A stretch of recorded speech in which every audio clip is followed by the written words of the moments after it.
शुक्लांबरधरं विष्णुं शशिवर्णं चतुर्भुजं प्रसन्नवदनं ध्यायेत् सर्वविघ्नोपशान्तयेत्। गुरुर्ब्रह्मा गुरुर्विष्णुः गुरुर्देवो महेश्वरः गुरुः साक्षात् परब्रह्म तस्मै श्रीगुरवे नमः। व्यासाय विष्णुरूपाय व्यासरूपाय विष्णवे नमो वै ब्रह्मनिधये वासिष्ठाय नमो नमः। कूजन्तं राम रामीति मधुरं मधुराक्षरम् आरुह्य कविताशाखां वन्दे वाल्मीकिकोकिलं। श्रुतिस्मृतिपुराणानाम् आलयं करुणालयं नमामि भगवत्पादशङ्करं लोकशङ्करं। वागर्धाविव सम्पृक्तौ वागर्धप्रतिपत्तये जगतः पितरौ वन्दे पार्वतीपरमेश्वरौ। सूक्तिं समग्रयितुन स्वयमेव लक्ष्मीः श्रीरङ्गराजमहिषी मधुरैकटाक्षैः। वैदग्ध्यवर्णकुणगुम्भनगौरवैर्यां कण्डूलकर्णकुहराः कवयोधयन्ति। हैमोर्ध्वपुण्ड्रमजहन्मकुटं सुनासं मन्दस्मितं मकरकुण्डलचारुगण्डं बिम्बाधरं बहुलदीर्घकृपाकटाक्षं श्रीवेङ्कटेशमुखमात्मनिसन्निधत्ताम्।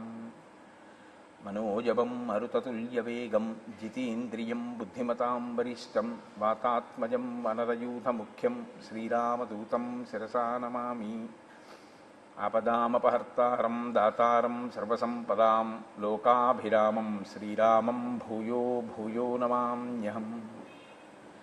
सिन्दूरारुणविग्रहां त्रिनयनां माणिक्यमौलिस्फुरत्तारानायकशेखरां स्मितमुखीम् आपीनवक्षोरुहां पाणिभ्याम् अलिपूर्णरत्नचषकं रक्तोत्पलं बिभ्रतीं सौम्यां रत्नघटस्थरक्तचरणां ध्यायेत् परेहिदम्बिकाम्।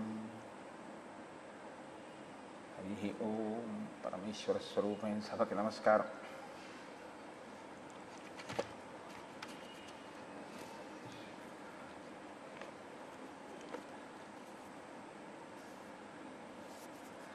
నిన్నటి రోజు కార్యక్రమం పూర్తి చేసే సమయానికి శూర్పణఖ రామచంద్రమూర్తిని దర్శించినటువంటి ఘట్టం దగ్గర మనం ఆప్ చేసి ఉన్నాం.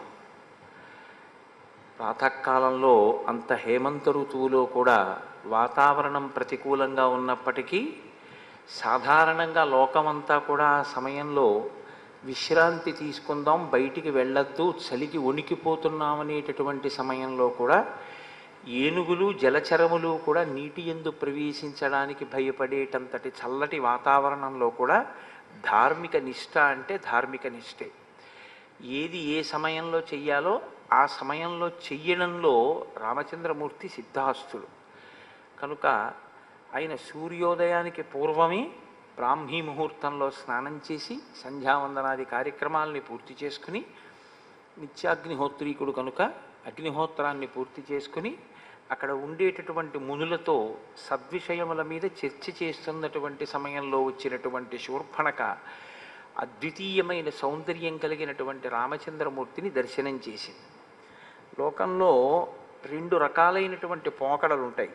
ఒకటి, ఒక చోట సౌందర్యం ఉంటే, ఒక చోట అందం ఉంటే దాన్ని అభినందించగలగడం, ఆ అందంలో ఈశ్వరుని యొక్క విభూతిని చూడగలగడం ఒక లక్షణం. అది ఉత్తమ లక్షణం. మమ తేజోంశ సంభవం అంటాడు గీతాచార్యుడు.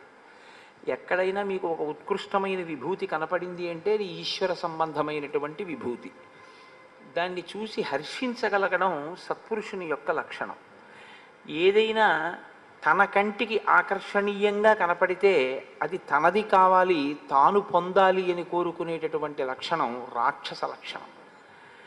తాను నిర్ణయం చేసుకోవడమే, ఇది నాకు నచ్చింది కాబట్టి నేను దీన్ని పొందుతాను. అవతల వస్తువు కూడా, అవతల వ్యక్తి కూడా తన పట్ల అలాగే ఆకర్షితుడయ్యాడా లేదా, తన పట్ల అటువంటి భావనతోనే ఉన్నాడా లేదా అన్న దాంతో సంబంధం ఏమి ఉండదు. శూర్పణఖ రామాయణం అప్పుడు ఎప్పుడో జరిగేది ఎందుకు అనుకోవడం అండి? ఇప్పటికీ చూడటం లేదు మనం. తన కంటికి నచ్చితే తాను అనుభవించాలని కోరుకోవడమే రాక్షసత్వం, అంతే. అలాంటి వాళ్ళు మీకు ఇప్పటికీ కనపట్టలేదా? తెల్లవారు లేస్తే పేపర్ల నిండా అవే, టీవీల్లో న్యూస్ నిండా అవే. కాబట్టి సింహోరస్కం మహాబాహుం పద్మపత్ర నిభేక్షణం ఆజానుబాహుదీప్తాస్యం అతీవ ప్రియదర్శనం గజ విక్రాంత గమనం జటామండలధారిణం సుకుమారం మహాసత్వం పార్థివవ్యం జనాన్వితం రామమిందీవరశ్యామం కందర్ప సదృశ ప్రభం బభూవేంద్రోపమం దృష్ట్వా రాక్షసీ కామమోహిత. రాక్షసి అయినటువంటి శూర్పణక కామమోహిత అయింది రామచంద్రమూర్తి ఎందు. వాల్మీకి మహర్షి అంటారు, ఆమె కామమోహిత అయింది అన్న విషయం రాముడు ఇంకా పసిగట్టాడా లేదా అన్న విషయాన్ని కాసేపు పక్కన పెట్టండి. వెంటనే మహర్షి, ఆయనకి వరం ఉంది కదండి, చతుర్ముఖ బ్రహ్మగారు ఆయనకి వరం ఇచ్చారు. నువ్వు ఒక్కసారి ఆచమనం చేసి కూర్చుంటే రాక్షసులైనా సరే, సీతమ్మ తల్లైనా సరే, శ్రీరామాయణంలో ఏ ఏ వ్యక్తులున్నారో వారందరి యొక్క మనోగతమైనటువంటి అభిప్రాయములు కూడా నీకు తెలుస్తాయి అని వరం. కాబట్టి అసలు అలా కామించడానికి యోగ్యమైన స్థితిలో అక్కడ ఉందా పరిస్థితి. ఆ రామచంద్రమూర్తి నా చేత అనుభవింపబడవలసిన వాడు, లేదా రామచంద్రమూర్తి చేత నేను అనుభవింపబడాలి అనేటటువంటి కోరిక కలగడానికి యుక్తాయుక్త విచక్షణ ఏమైనా ఉందా ఆ శూర్పణఖ యందు? దాన్ని చాలా అందమైన మాటలతో మహర్షి ఆవిష్కరిస్తారు. ఆయన అంటారు, సుముఖం దుర్ముఖీ రామం వృత్తమధ్యం మహోదరి విశాలాక్షం విరూపాక్షి సుకేశం తామ్రమూర్తజ. ఆయనో చాలా అందమైనటువంటి ముఖమున్నవాడు. ఆయనది అందమైన ముఖము అంటే వాల్మీకి మహర్షికి అందమైన ముఖము అని కాదు. రామచంద్రమూర్తి యొక్క ముఖాన్ని చూసినటువంటి వాడు లోకంలో అన్ని భూతములు ఆనందాన్ని పొందుతాయి. చంద్రుణ్ణి చూస్తే ఎలా సంతోషిస్తారో, ఒక ఏనుగు ముఖాన్ని చూస్తే ఎలా సంతోషిస్తారో, ఒక తామర పువ్వుని చూస్తే ఎలా సంతోషిస్తారో, రామచంద్రమూర్తి ముఖమండలం కూడా అలాగే ఉంటుంది. కాబట్టి ఆయనది సుముఖం. పైగా ఆ ముఖం నుంచి వేరు మాట వచ్చే అవకాశం ఉండదు. అసలు మనం వినాయకుడి ప్రార్థన మొదలు పెడితే ఈ మాటతోటే ప్రారంభం చేస్తాం. సుముఖశ్చైకదంతశ్చ కపిలో గజకర్ణకః లంబోదరశ్చ వికటో విఘ్నరాజో గణాధిప అని. సుముఖ అన్న మాటకి ఉన్నటువంటి గొప్పతనం ఏమిటంటే, ఏ ముఖాన్ని చూడడం వల్ల మీకు అభ్యుదయం కలుగుతుందో ఆ ముఖం సుముఖం. అసలు అది మంచి ముఖం. లక్ష్మీ స్థానాలు 5 ఒకటి ఏనుగు యొక్క కుంభస్థలం. కాబట్టి గజముఖాన్ని దర్శనం చేయడమే మీకు అభ్యున్నతి హేతు. కాబట్టి వినాయకుడి యొక్క ముఖం గజముఖంగా పరమేశ్వరుడు ఉంచడానికి కారణాల్లో ఒకటి. ఆయన యొక్క రూపాన్ని మీరు ఇలా చూడగానే, ఆ గజముఖాన్ని చూడగానే లక్ష్మీ కటాక్షం కలుగుతుంది. అంత గొప్ప ముఖం కాదు. సాధారణంగా మనం మన మనసుని పెట్టవలసి ఉంటుంది. మీరు చేతులతోటి కాళ్ళతోటి చేసేటటువంటి క్రియాకలాపం అంతా దేని కొరకు అంటే, దీన్ని అడ్డుపెట్టి మీ మనసుని ఈశ్వరుడి దగ్గరికి తీసుకురావడం ప్రధానంగా ఉంటుంది. షోడశోపచార పూజ రహస్యం కూడా అంతే. సదా మోహాటవ్యాం చరతి యువతీనాం కుచగిరో నటత్యాశా శాఖా స్వటతి జడితి స్వైరమభిత అంటారు శంకర భగవత్పాదులు. నిరంతరం తిరుగుతూ ఉంటుంది మనస్సు. తిరిగే మనస్సుని ఉపచారములను మార్చి భగవంతుని యొక్క పాదార విందముల దగ్గరికి తీసుకురావడానికి ఉపకరణంగా మీరు ఈ ఉపచారములను వాడుకుంటారు. ప్రధాన ప్రయోజనం మనసుని తీసుకురావడమే. మనసుని తీసుకురాకుండా ఉపకరణాలని తీసుకొచ్చారనుకోండి, ఉపయోగం ఏమైనా ఉంటుందా అంటే దానికి ఉపయోగం ఉంటుంది అని శాస్త్రాలు నిర్ధారించలేదు. శంకరులే శివానందలహరి చేస్తూ గభీరే కాసారే విశతి విజనే ఘోర విపినే విశాలే శైలే చ భ్రమతి కుసుమార్థం జడమతి అన్నారు. ఎందుకురా అనవసరంగా పువ్వుల కోసం, పళ్ళ కోసం, ఆ పత్రి కోసం అన్ని చోట్ల తిరుగుతుంటావు? తిరిగి నువ్వేం సాధించావు? సమర్ప్యై చేత సరసిజముమానాదభవతే సుఖేనావస్థాతుం జనహన జానాతి కిమహో. నీ మనస్సు అనేటటువంటి తామర పువ్వుని తీసుకెళ్ళి పరమేశ్వరుడు యొక్క పాదముల దగ్గర పెడితే సంతోషించి నీ వెంట పడినట్టుగా నువ్వు తెచ్చిన సంభారములకు ఆయన సంతోషపడిపోయేటటువంటి వాడు కాడన్న విషయాన్ని నువ్వెందుకు తెలుసుకో? ఆయనకి కావలసింది మనస్సు. నువ్వు మనసు పెట్టి పూజ చెయ్యగలిగితే ఉపచారములు అన్నీ ఉన్నాయా లేదా అన్నది కూడా ఈశ్వరుడు చూడడం. ఉపచారములు అన్నీ సమకూర్చుకోవాలనుకోవడం భక్తి. నేను అలాగని ఎందుకంటే అన్నీ మానేసేయండి అని నేను చెప్తున్నానని మీరు అనుకోవద్దు.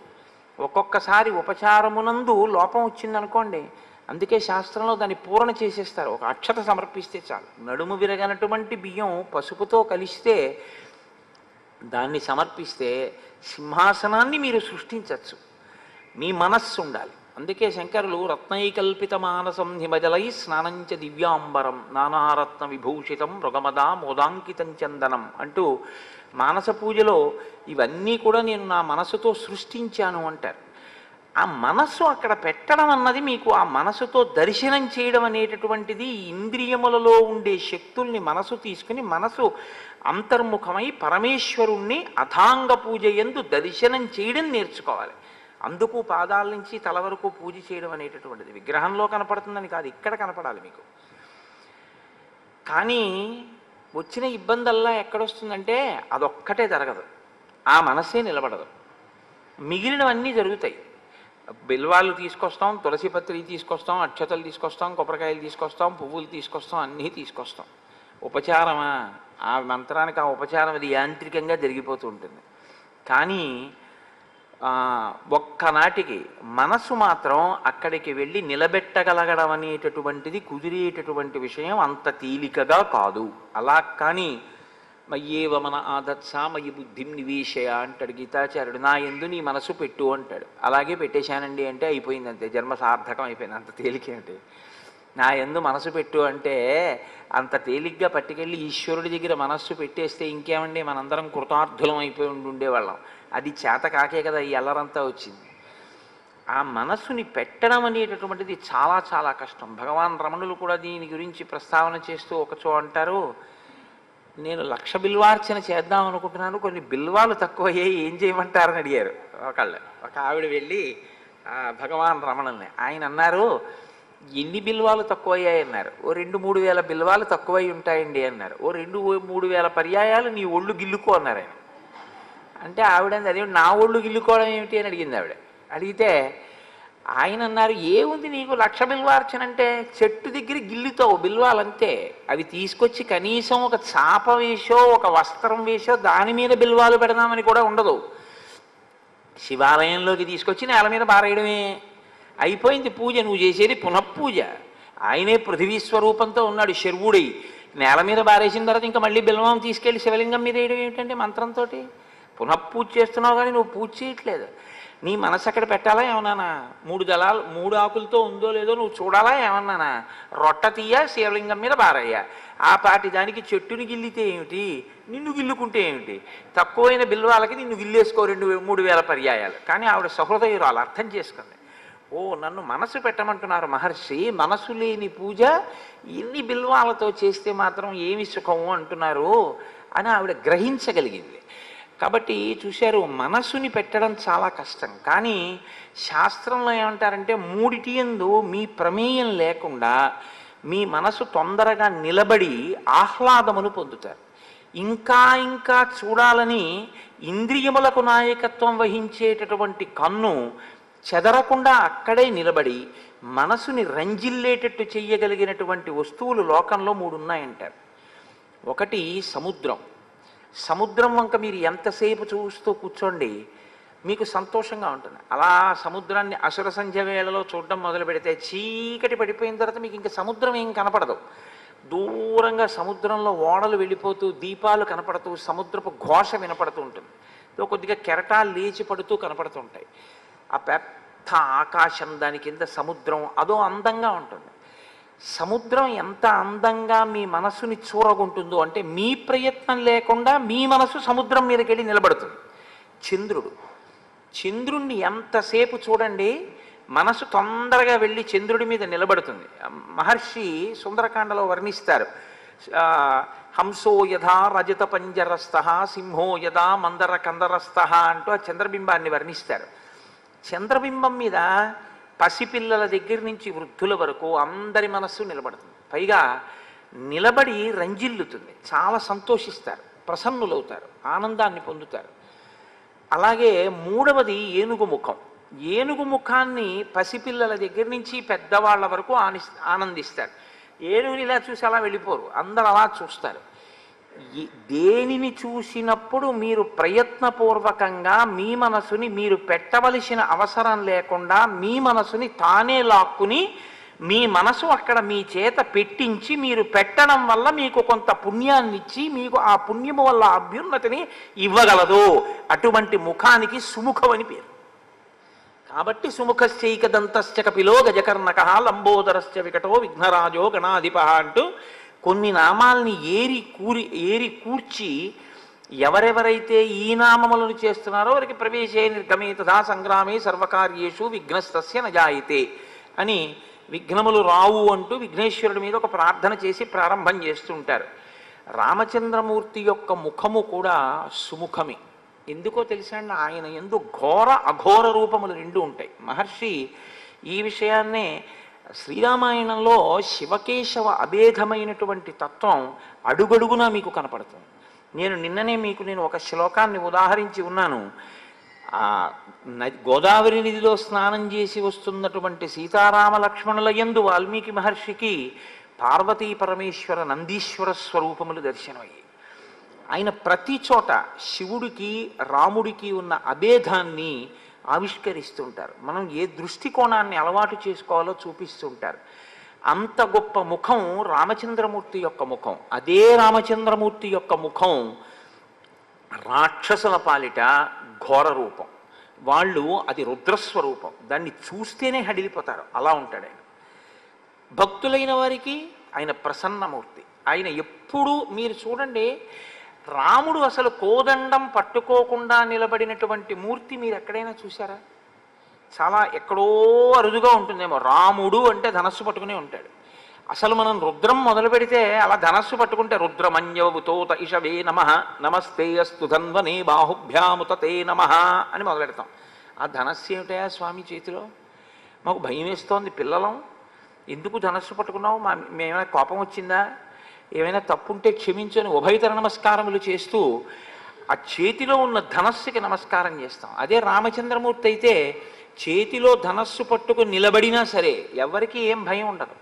ఆయన ధనస్సు పట్టుకున్నాడు కాబట్టి మేము సంతోషంగా ఉండగలుగుతున్నాం. మహానుభావుడు తక్కువేమి మనకు రాముండొక్కడుండు వరకు పక్కతోటుగా భగవంతుడు మన చక్రధారి అయి చెంతనే ఉండగా తక్కువేమి మనకు అంటాడు మహానుభావుడు రామదాస్ గారు. ఆ రామచంద్రమూర్తి కోదండం పట్టుకుని నా పక్కన ఉండగా మనకి భయం ఏమిటి? ఇంద్రియముల భయం కూడా లేదు. ఆయనే మనకి గురుస్వరూపమై మనని ఏ మార్గంలో ప్రయాణించాలో అటువైపుకి పయనింప చేస్తాడు అని లోకం నమ్ముతుంది. కాబట్టి సుముఖం, ఆయనది సుముఖం, ఆవిడిది దుర్ముఖి. ఆవిడిది చాలా భయంకరమైనటువంటి దుష్టమైనటువంటి ముఖం. ఇక నేను దాని గురించి పెద్ద వర్ణించక్కర్లేదు, ప్రయోజనం లేని విషయానికి పెద్ద వర్ణన ఏమిటి? దీనికి వ్యతిరేకమైన ముఖం ఆ ముఖం. ఆ ముఖం చూస్తే కొత్త పేడ అంటుకుంటుంది ఏమైనా. వృత్తమధ్యం మహోదరి, ఆయనో సన్నటి నడుమున్నవాడు, ఆవిడో మహోదరి చాలా పెద్ద కడుపున్నది. విశాలాక్షం, ఆయనో విశాలమైనటువంటి కన్నులున్నవాడు. విరూపాక్షి, ఆవిడో వికృతమైన కన్నులున్నది. సుకేశం, ఆయనో అందమైనటువంటి కేశపాశమున్నవాడు, జుత్తున్నవాడు. ఆవిడో తామ్రమూర్ధజ, ఎర్రటి రాగి జుత్తు ఉంటుందే, ఆ రాగి జుత్తు ఎలా ఉంటుందో అటువంటి చిమ్ముకుపోయినటువంటి జుత్తున్నది.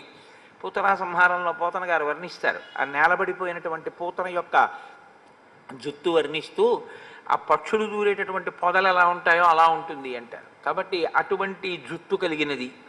విశాలాక్షం అంటే విశాలమైన కన్నులున్నవాడు అంటే ఆ కన్నులు పెద్దవైతే మనకేమిటి అని అనిపించవచ్చు. శంకర భగవత్పాదులు సౌందర్యలహరిలో అంటారు, దృశాద్రాఘీయస్యాదరదళిత నీలోత్పల రుచా కవీయాంసం దీనం స్నపయ కృపయా మమపి శివే అనేనాయం ధన్యో భవతి నచతే హానిరియత వనేవా హర్మ్యేవా సమకర నిపాతో హిమకర అంటారు. ఆ కన్నులతో లలితాస్వరూపానికి రామస్వరూపానికి అభేదం కదండి. రెండూ అటువంటి ముగ్ధమోహనమైనటువంటి స్వరూపాలు. ఆయన కూడా తనవారైనటువంటి వారిని, తనవారు పరాయి వారు అని ఉంటారా ఈశ్వరుడికి అంటే, ఎవరు ధర్మావలంబకులో వారు ఈశ్వరుడి వారు, ఎవరు ధర్మమునందు ప్రవర్తించరో వారు కూడా ఈశ్వరునికి సంబంధించిన వారే. భారతీతీర్థస్వామి వెంకటాచల క్షేత్రానికి వచ్చినప్పుడు ఒక అనుగ్రహ భాషణం చేశారు. అనుగ్రహ భాషణం చేస్తూ ఒక పీఠాధిపతులు, ఒక జగద్గురువులు ఏ స్థాయిలో చెప్తారో చాలా ఆశ్చర్యంగా ఉంటుంది. ఆయన ఒక మాట అన్నారు, అసలు మనం పూజ చేసిన తర్వాత కోరుకోవలసింది ఏమిటి అంటే, ఎవరు ఈశ్వరుడి నుంచి బాగా దూరమై, వేదానికి దూరమై, ధర్మమునకు దూరమై పాపజీవనం గడుపుతున్నారో వారు వేదము చేత నిర్దేశింపబడిన మార్గంలోకి ఈశ్వరానుగ్రహంతో రావాలి వర్ణన చేస్తూ తన ఒంటిలోంచే పుట్టింది కదా కుష్ఠరోగం అని చెప్పి ఎవడైనా దాన్ని ముద్దు చేస్తే ఉన్న వేళ్ళు కొరుక్కు తినేస్తుంది అది. అలా మన సెగ్గెడ్డ కదా అని చెప్పి దాన్ని చక్కగా పెంచి పోషిస్తే అది ఒంట్లో ఉన్న నెత్తురు కారిపోయేటట్టు చేస్తుంది. కాబట్టి సెగ్గడ్డని డాక్టర్ గారు కోసేశారంటే ఎందుకు కోసేస్తారు? మిగిలిన శరీరాన్ని రక్షించాలి, అది ఉండకూడదు.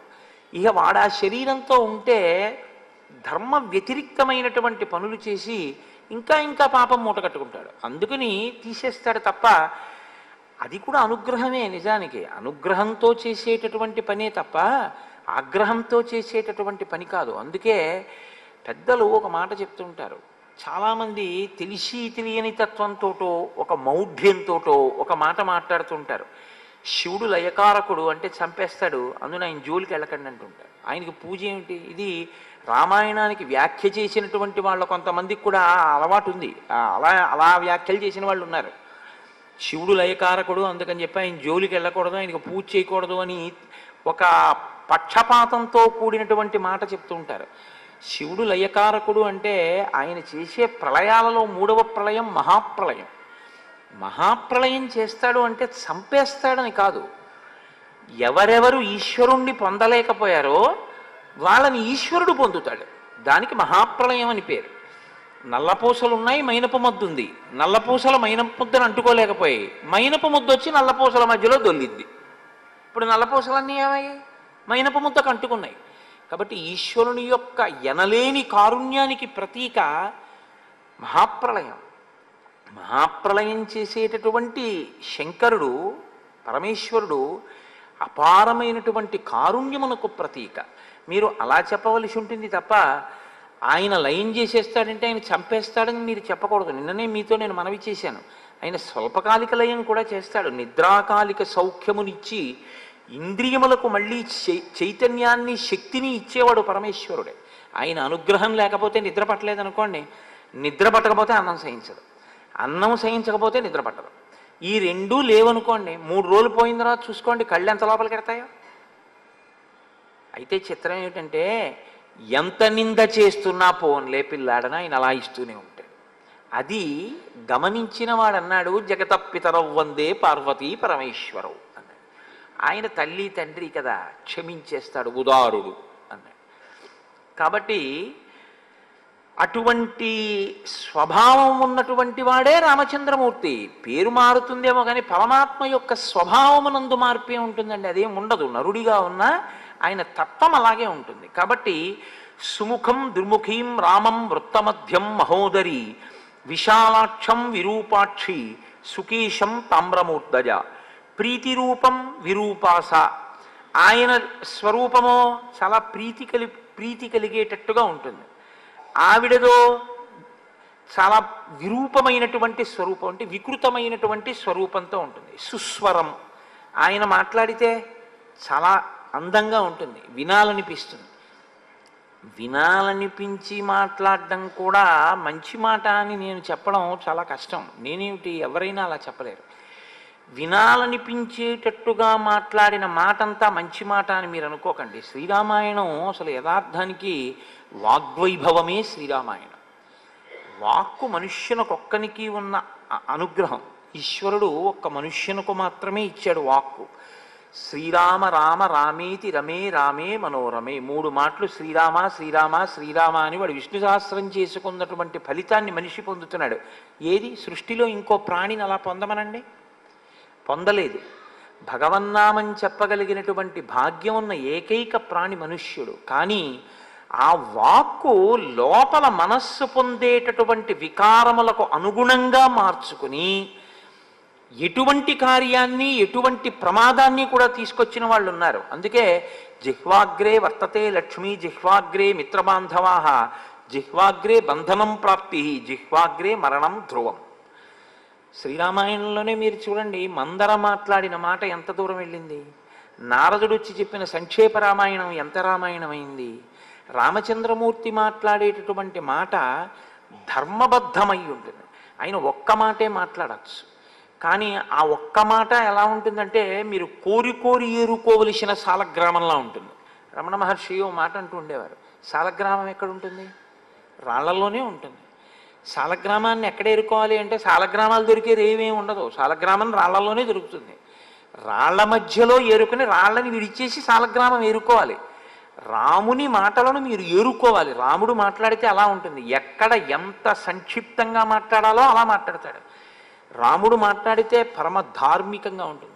నడిచే దేవుడిని పేర్గాంచినటువంటి చంద్రశేఖర పరమాచార్య తరచూ ఒక మాట చెప్తూ ఉండేవారు, రాముడు ఎప్పుడు మాట్లాడినా శాస్త్రం ఇలా అంది అని మాట్లాడతాడు, ఋషులు ఇలా అన్నారు అని మాట్లాడతాడు, శృతి ఇలా అంది అని మాట్లాడతాడు తప్ప రాముడు నేనిలా అంటున్నాను అని మాట్లాడు.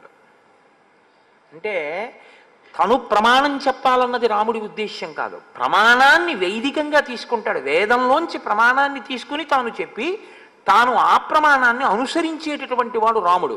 కాబట్టి ఎక్కడెక్కడ మీకు రాముని వాక్కులు వినపడ్డాయో అక్కడక్కడ మీకు స్మృతులు చదవవలసిన అవసరం లేకుండా మీరు అనుష్ఠించవలసినటువంటి ధర్మము మీకు ప్రబోధం చేయబడిందని గుర్తు. అందుకే శ్రీరామాయణం ఎందుకు చదవాలి అంటే, ధర్మం తెలుసుకోవాలంటే రామాయణం చదవాలి. ధర్మం ఎందుకు తెలుసుకోవాలి అంటే, అసలు నీ నర ఉపాధి ధన్యత పొందాలి అంటే, జీవుడు ధన్యత పొందాలి అంటే ధర్మం తెలుసుకోవడానికి రామాయణం చదవాలి. కాబట్టి మాట అంటే అందంగా మాట్లాడేయడం కాదు. రావణుడు కూడా మాట్లాడతాడు, అబ్బో సుందరకాండలో ఎంత ప్రసంగం చేస్తాడో. సుందరకాండేమి ఎక్కడైనా అలా మాట్లాడతాడు. ఆయన మాట్లాడితే చాలా ప్రమాదకరంగా ఉంటుంది. మీరు చూద్దురు కానీ కొద్దిసేపట్లోనే వస్తాడు, మారీచుడితో మాట్లాడతాడు. ఎంత కర్కశంగా, ఎంత దారుణంగా ఉంటుందో. ఎవరి గురించి ఏ మాట మాట్లాడడానికి నాలుకకి ఏమి నరం ఉండదు. అంటే మనం అసలు ఇలా మాట్లాడడమా అన్న వివేచన ఏమీ ఉండదు. తనకి ఎలా చిత్తం వస్తే అలా మాట్లాడేస్తాడు. రాముడు అలా కాదు, బాగా ఆలోచించకుండా మాట్లాడు. ఒక్క మాట మాట్లాడాడంటే కట్టుబడిపోవడమే. ఇంకా మాట అంటే తనని తాను కట్టుకోవడం. తనని తాను కట్టుకోవడం రాముడికి వచ్చు. ఎన్ని రకాలుగానైనా దాన్ని అవసరానికి వాడుకోవడం రావణుడికి వచ్చు. వాక్కుని మేము బాగా ఉపయోగించుకున్నాం, మా సుఖాలకి దాన్ని చాలా అందంగా మాట్లాడి మేము అందరినీ వశం చేసుకున్నాం అనుకున్న వాళ్ళు వాక్కును ఈశ్వరుడిచ్చిన దాన్ని దుర్వినియోగం చేసుకుని 10 తలలున్నా ఎలా తెగిపోతాయో, వాక్కుని సద్వినియోగం చేసుకున్నవాడు ఏ స్థితిని పొందుతాడో, ఒక్క తల ఉండి నరుడిగా పుట్టి ధర్మాన్ని అనుష్ఠించి ధర్మం మాట్లాడి యుగం మారిపోయినా ఒక నరుడిగా వచ్చినవాడు ఈశ్వరుడిగా లోకం చేత పూజింపబడి ఆ పేరు చాలు తలుచుకోవడానికి. శ్రీరామ అన్న నామం కోసం వెంపర్లాడిపోతున్నాయి లోకాలు. అదే రావణాసురుడైతే 10 తలకాయలుండి ఎన్ని మాటలు మాట్లాడినా అమ్మ బాబోయ్ ఆయన మాటే అని జనం హడిలిపోయేటట్టుగా మాట్లాడాడు. మాట మాట్లాడడం గొప్ప కాదు, ఆ మాట ఎంత గొప్పదై ఉంటుంది అన్నది చాలా విశేషం. కాబట్టి మీరు ఇక్కడ చాలా బాగా రాముడు మాట్లాడతాడు అన్నదానికి ప్రసంగాలు బాగా చేస్తాడు అని మీరు ఆలోచన చేయకూడదు. ఎందుకంటే రఘువంశం రచన చేస్తూ కాళిదాసు గారు మాట అంటారు, త్యాగాయ సంహృతార్థానాం సత్యాయ మితభాషిణాం అంటారు రఘువు గురించి. రఘుమహారాజు గారు తక్కువ మాట్లాడతారు. ఎందుకు తక్కువ మాట్లాడడం? ఆయనకేం మాట్లాడడం చేతగా కాదు, అనవసరంగా మాట్లాడేస్తే గబుక్కుని ఎక్కడైనా ఒక అసత్యం వచ్చేస్తుందేమో. అంటే తను నిలబెట్టుకోలేని మాట ఏదైనా నోటి వెంట వచ్చేస్తుందేమో, అప్పుడు నిలబెట్టుకోలేకపోతే అసత్యం అవుతుందేమో. కాబట్టి అన్ని మాటలొద్దు, ఆలోచించి మాట్లాడదామని ఆయన మాట్లాడితే సత్యాయ మితభాషిణాం, చాలా తక్కువగా మాట్లాడేవాడు. అందుకే రఘు అంత గొప్పవాడయ్యాడు అని కాళిదాస్ గారు అంటారు. రామచంద్రమూర్తి కూడా మాట్లాడితే అంత అందమైనటువంటి మాట మాట్లాడేవారు. మాట అలా ఉంటుంది, ఆయన కంఠము అలాగే ఉంటుంది. ఆ కంఠము కూడా అంత అందంగా, బా ఎంత చక్కగా ఉంది ఆ కంఠం అనేటట్టుగా ఉంటుంది. అటువంటి కంఠం కూడా ఈశ్వర దత్తం. కంఠం బాగుంటే రంజకత్వంతో మాట్లాడడం తేలిక. కంఠం బాగుండకపోతే తనకి 10 విషయాలు తెలుసున్నా 10 మందికి చెప్పడంలో కొంత వైక్లభ్యం వస్తుంది. నాకు ఒక మహాపురుషుడు తెలుసు, అటువంటి వారిని ఎంత మాత్రం తక్కువ చేయడం నా లక్ష్యం కాదు. నాకు ఆయన పేరు చెప్పడం కూడా ఈ పరిస్థితిలో ఇష్టం లేదు. చాలా గొప్ప సంస్కృతాంధ్రముల యందు మహాపండితుడు, మహానుభావుడు. కానీ వారికి విపరీతమైన నత్తి ఉండేది. అస్సలు ఒక వాక్యాన్ని నిర్మించి పలకడం చాలా కష్టం. దగ్గరగా 80 సంవత్సరాల పైచిలకు జీవించి వారు రాజమండ్రిలో శరీరాన్ని విడిచిపెట్టారు. మహాపండితుడు, అందులో ఇంకా నిస్సందేహం, అంతటి పరమభక్తుడు. ఈ ప్రాంతం విజయవాడలోనూ అక్కడ చాలా కాలం ఉండి తన కవితా సుగంధము చేత, తన భక్తి చేత శ్రీరామాయణ కల్పవృక్షమే ఇచ్చినటువంటి విశ్వనాథ సత్యనారాయణ గారికి గొప్ప అంత్యవాసిగా ఉండేవారు వారు. అటువంటి వ్యక్తి బాగా నత్తి ఉండడం వల్ల అస్సలు పాపం మాట్లాడలేకపోయేవారు. కానీ ఆయన దగ్గర మీరు కూర్చుంటే అసలు ఆయన మాట్లాడేటటువంటి మాటలు అవి మాటలు కావు. ఏదో వివిక్త శృతి సాగర అన్నట్టు ఆ శృతి అనబడేటటువంటి సముద్రంలోంచి వజ్రాలు పైకి తీసి మీ చేతిలో పెడితే ఎలా ఉంటుందో ఆయన మాటలు అలా ఉండేవి. అంత గొప్ప దార్శనికుడు. కానీ స్వరమునకు, స్వరం అంటే ఆ కంఠస్వరము అని మీరు అనుకోకపోతే నత్తి మాటకు ప్రతిబంధకంగా వచ్చింది. కాబట్టి ఆ స్వరం అన్నది కూడా చాలా అవసరం. సుస్వరం. రాముడికి అటువంటి ఇబ్బందులు ఉన్నవాడు కాడు, చాలా చక్కని కంఠస్వరం ఉన్నవాడు ఆయన. ఆ స్వరం అలా తెలుసున్నవాడు వేదమంత్రాన్ని కూడా బాగా చెప్పగలడు, దేవతల యొక్క అనుగ్రహాన్ని బాగా పొందగలడు. ఎందుకంటే వేదము స్వరప్రధానమైనటువంటిది. ఉదాత్త అనుదాత్త ఆ స్వరితము అనబడేటటువంటి ఆ స్థాయి భేదాన్ని వేదమంత్రంలో ఎవరు సుస్వరంతో పాటిస్తారో వాళ్ళకి దేవతలు కూడా వశులవుతారు అని చెప్తున్నారు. లేకపోతే వేదమంత్రాన్ని ఏదో ఆ రేడియోలో సంగీతం నేర్చుకున్నట్టును పుస్తకం కొనుక్కుని వేదం నేర్చుకోవడానికి ఏమి ఉండదు, గురుముఖంగా నేర్చుకోవలసి ఉంటుంది వేదాన్ని. కాబట్టి ఆమెయో భైరవ స్వర, గాడి ధరిస్తే ఎలా ఉంటుందో అటువంటి స్వరం ఉన్నది ఆవిడే. ఆవిడ అంటే నా ఉద్దేశంలో శూర్పణఖ. తరుణం దారుణా వృద్ధ, ఆయనో యవ్వనంలో ఉన్నవాడు రామచంద్రమూర్తి, ఆవిడో పరమ వృద్ధురాలు. దక్షిణం, ఆయనో చాలా నేర్పరి అయినటువంటి వాడు, ఆవిడో వామభాషిణి, నోటికి ఏదొస్తే అది మాట్లాడేస్తూ ఉంటుంది. ఆ మాటలకి ఒక రుజుత్వం ఏం ఉండదు, వక్రమైనటువంటి మాటలు. తన కార్యం నెరవేర్చుకోవడానికి, తాను ఇష్టపడింది సమకూర్చుకోవడానికి ఆవిడ ఎలాగైనా మాట్లాడుతుంది. అటువంటిది న్యాయవృత్తం, ఈయనది ఎప్పుడూ న్యాయమైనటువంటి మార్గం, ధార్మికమైన మార్గం. ఆవిడదో సుదుర్వృత్త, ఆవిడది దుర్వృత్తం. అంటే ఆవిడ యొక్క నడవడికి ప్రమాణం ఏమి ఉండదు, నేను దీన్ని బట్టి ప్రవర్తించాలి అని ఆవిడేమనుకోదు. ఆవిడ మనసులో పుట్టిన కోరికని బట్టి ఆవిడ ప్రవర్తిస్తుంది. ఒక గారె తినేద్దామనుకున్న కుక్క అది నైవేద్యం పెడతారని చూడకుండా కూడా కరియబడి ఎలా ఎత్తుకుపోతుందో ఆవిడ మాట కూడా అంతే. ఎప్పటికీ ఎక్కడ తన మనసులో కోరిక తీరాలనుకుంటుందో అక్కడ అలా మాట్లాడగలదు, అలా ప్రవర్తించగలదు. ఏడవడం కూడా తన కోరిక కోసం ఏడవగలదు, నవ్వినా తన కోరిక కోసం నవ్వగలదు, లేని అందం ఉందని చెప్పగలదు, ఉన్న అవగుణాలని గుణములుగా చెప్పగలదు. తప్ప అసలు తన మాటకి తన ప్రవర్తనకి ఒక ప్రమాణమును బట్టి ప్రవర్తించేటటువంటి రూపం ఉన్నది కాదు, అటువంటి నడవడి ఉన్నది కాదు. కాబట్టి న్యాయవృత్తం సుదుర్వృత్త. ప్రియం అప్రియ దర్శన, ఆయన దర్శనమేమో ప్రియమైనటువంటి దర్శనం, ఆవిడదేమో అప్రియమైనటువంటి దర్శనం. అంటే ఆవిడ్ని చూస్తేనే ఏదో ప్రమాదం వస్తుంది. లోకంలో కొన్నింటికి ఆ లక్షణం ఉంటుంది.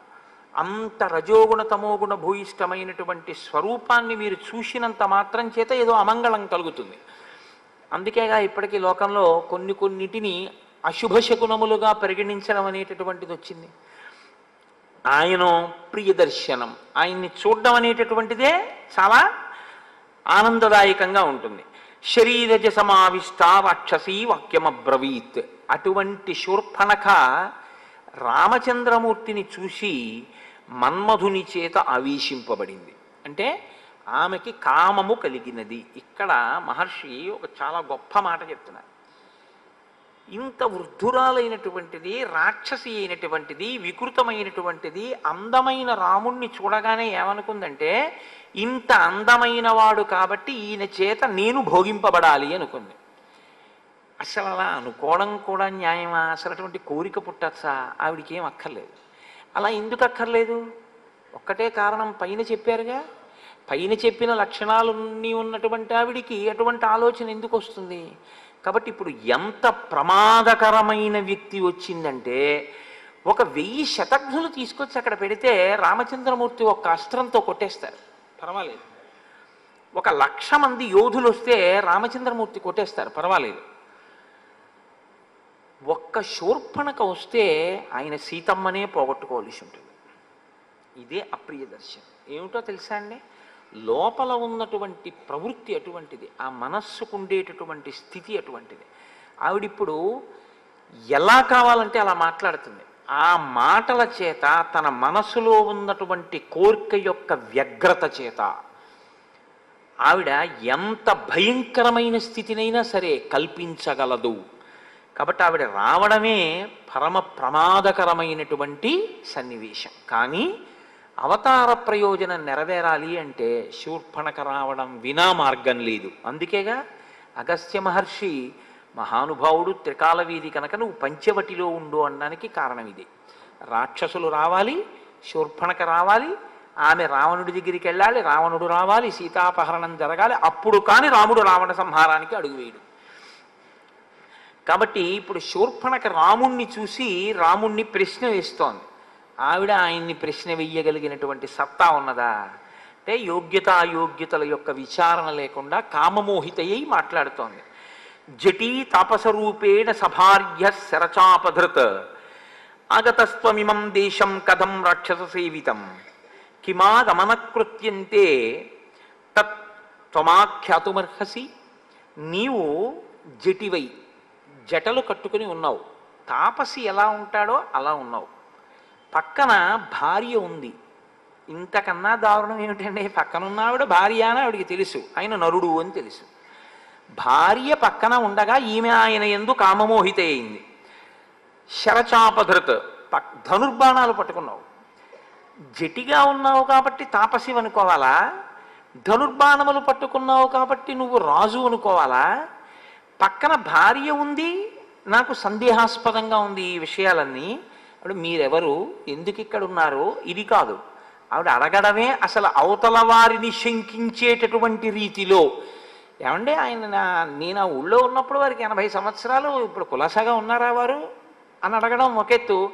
అప్పుడే 80 ఏళ్ళు, ఆయన ఇంకా ఉన్నారా చచ్చిపోయాడండి అని అడగడం ఒక ఎత్తు. మనస్సులో భావన పవిత్రమైతే వాక్కు పవిత్రంగా ఉంటుంది, మనసులో భావన అపవిత్రమైతే వాక్కు కూడా అలాగే ఉంటుంది. అందుకే వాక్కు చాలా పదిలంగా ఉండాలి, చాలా పవిత్రంగా ఉండాలి. కొంతమంది నోటితో ఆయన చచ్చిపోయారండి అని కూడా అనరు, ఆయన శరీరం విడిచిపెట్టారండి అంటారు. ఎంత మంగళప్రదంగానూ ఉంటాయి ఆ వాక్కులు.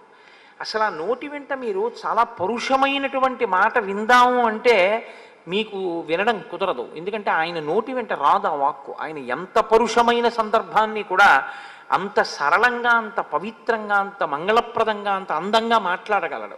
ఎందుకంటే ఒకటే కారణం, వాక్కు అలా మనస్సు ఒకలా ఉండడం కారణం కాదు, ఆయన మనసు అలా ఉండడం వాక్కు అలా ఉండడానికి కారణం. కాబట్టి ఇక్కడికి ఎందుకు వచ్చావు, నాకు తెలుసుకోవాలి అని కుతూహలంగా ఉంది, ఏది చెప్పు, ఎందుకు చెప్పాలి నీకని అడిగితే ఆయన నీకెందుకు చెప్పాలి అని ఆయన అడగచ్చు, కానీ ఆయన అలా అడగడం. అంటే ఇక్కడ మహర్షి ఒక అద్భుతమైన మాట ముందు చెప్పారు రాముడి గురించి. చెప్పి ఆయన ఏం మాట్లాడుతున్నారో చెప్తున్నారంటే, ఈ సంఘటన జరగబోయే సందర్భాన్ని మీరు జాగ్రత్తగా పరిశీలనం చేయవలసి ఉంటుంది. మీరు ఎప్పుడు రామాయణాన్ని పరిశీలనం చేసినా నేను మీతో మనవి చేసేది ఏమిటంటే, చిలవలు పలవలు చేసిన వ్యాఖ్యానాలుగా చూడద్దు. ఓ దాంట్లోంచి ఇంకా విపరీతమైనటువంటి అర్థాలన్నింటినీ తీసుకొచ్చేసే ప్రయత్నం చెయ్యద్దు. అందుకోసం రామాయణం వచ్చిందని నేను నమ్మను. రామాయణం మిమ్మల్ని మీరు ఒక ఉత్తమమైనటువంటి మనుష్యుడిగా చక్కదిద్దుకోవడానికి వీలైన రీతిలో రామాయణంలో ఉండేటటువంటి వ్యక్తులను, వ్యక్తిత్వములను మీరు పరిశీలనం చేసే ప్రయత్నం చేయండి. రామావతార ప్రయోజనం కూడా అంతే. అందుకే దశవర్ష సహస్రాణి దశవర్ష శతానిచ, 11,000 ఏళ్ళు నేను ఉంటాను అనడానికి కారణం ఒక మనిషి ఎలా బ్రతకాలో నేర్పడం కోసం. మీరు రామాయణాన్ని అలాగే చూడవలసి ఉంటుందంటే. కాబట్టి అనృతం నహి రామస్య కదాచిదపి సమ్మతం విశేషేణాశ్రమస్తస్య సమీపే స్త్రీజనస్య చ. ఎంత చమత్కారమో చూడండి ఆ శ్లోకం.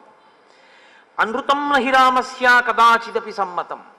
రాముడు ఎన్నడూ అనృతము అంటే అసత్యమును మాట్లాడడానికి ఇష్టపడేటటువంటి వాడు కాడు.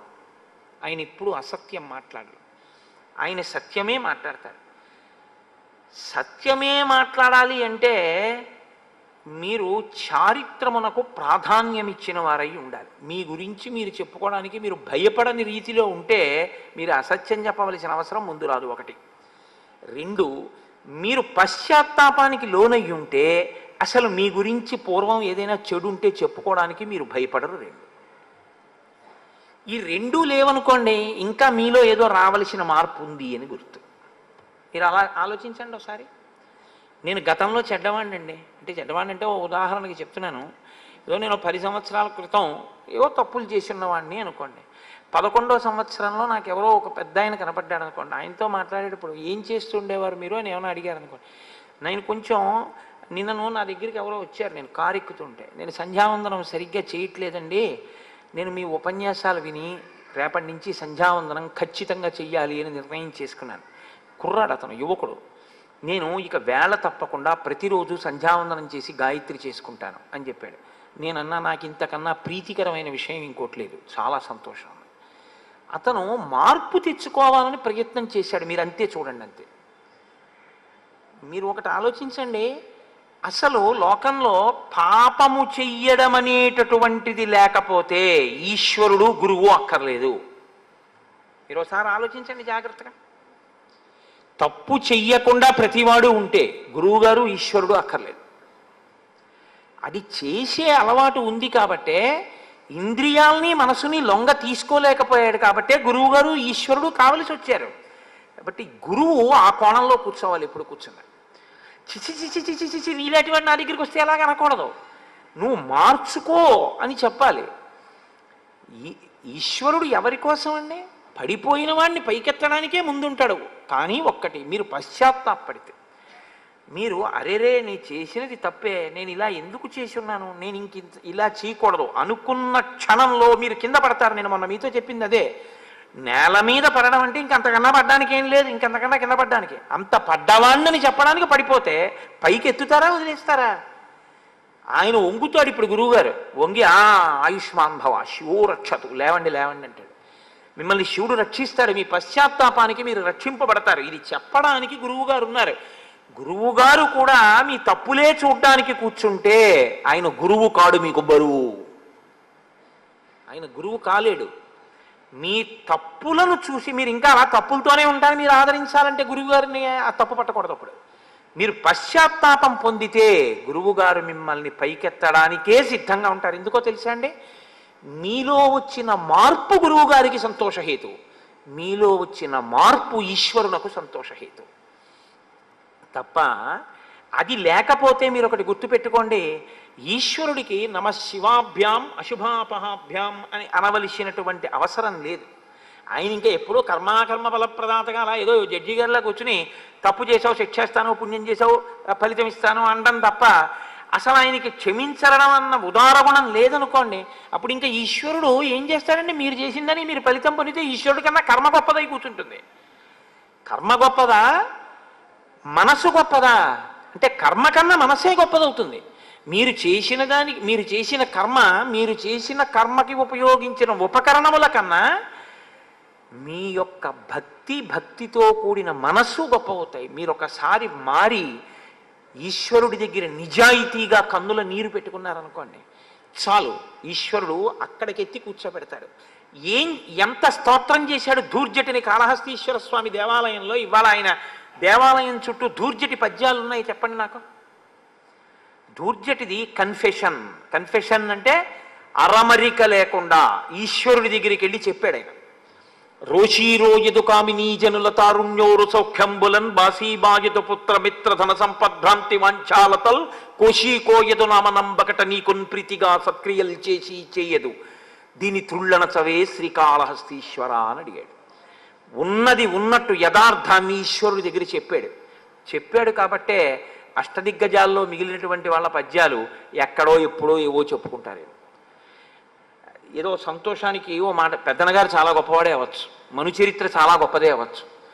అటజని కంచ భూమి సురుడంబర తుంబి శిరస్సరజ్జరీ ముకుట ఏదో అని ఎంత గొప్ప పద్యాన్నైనా రచన చేయొచ్చు.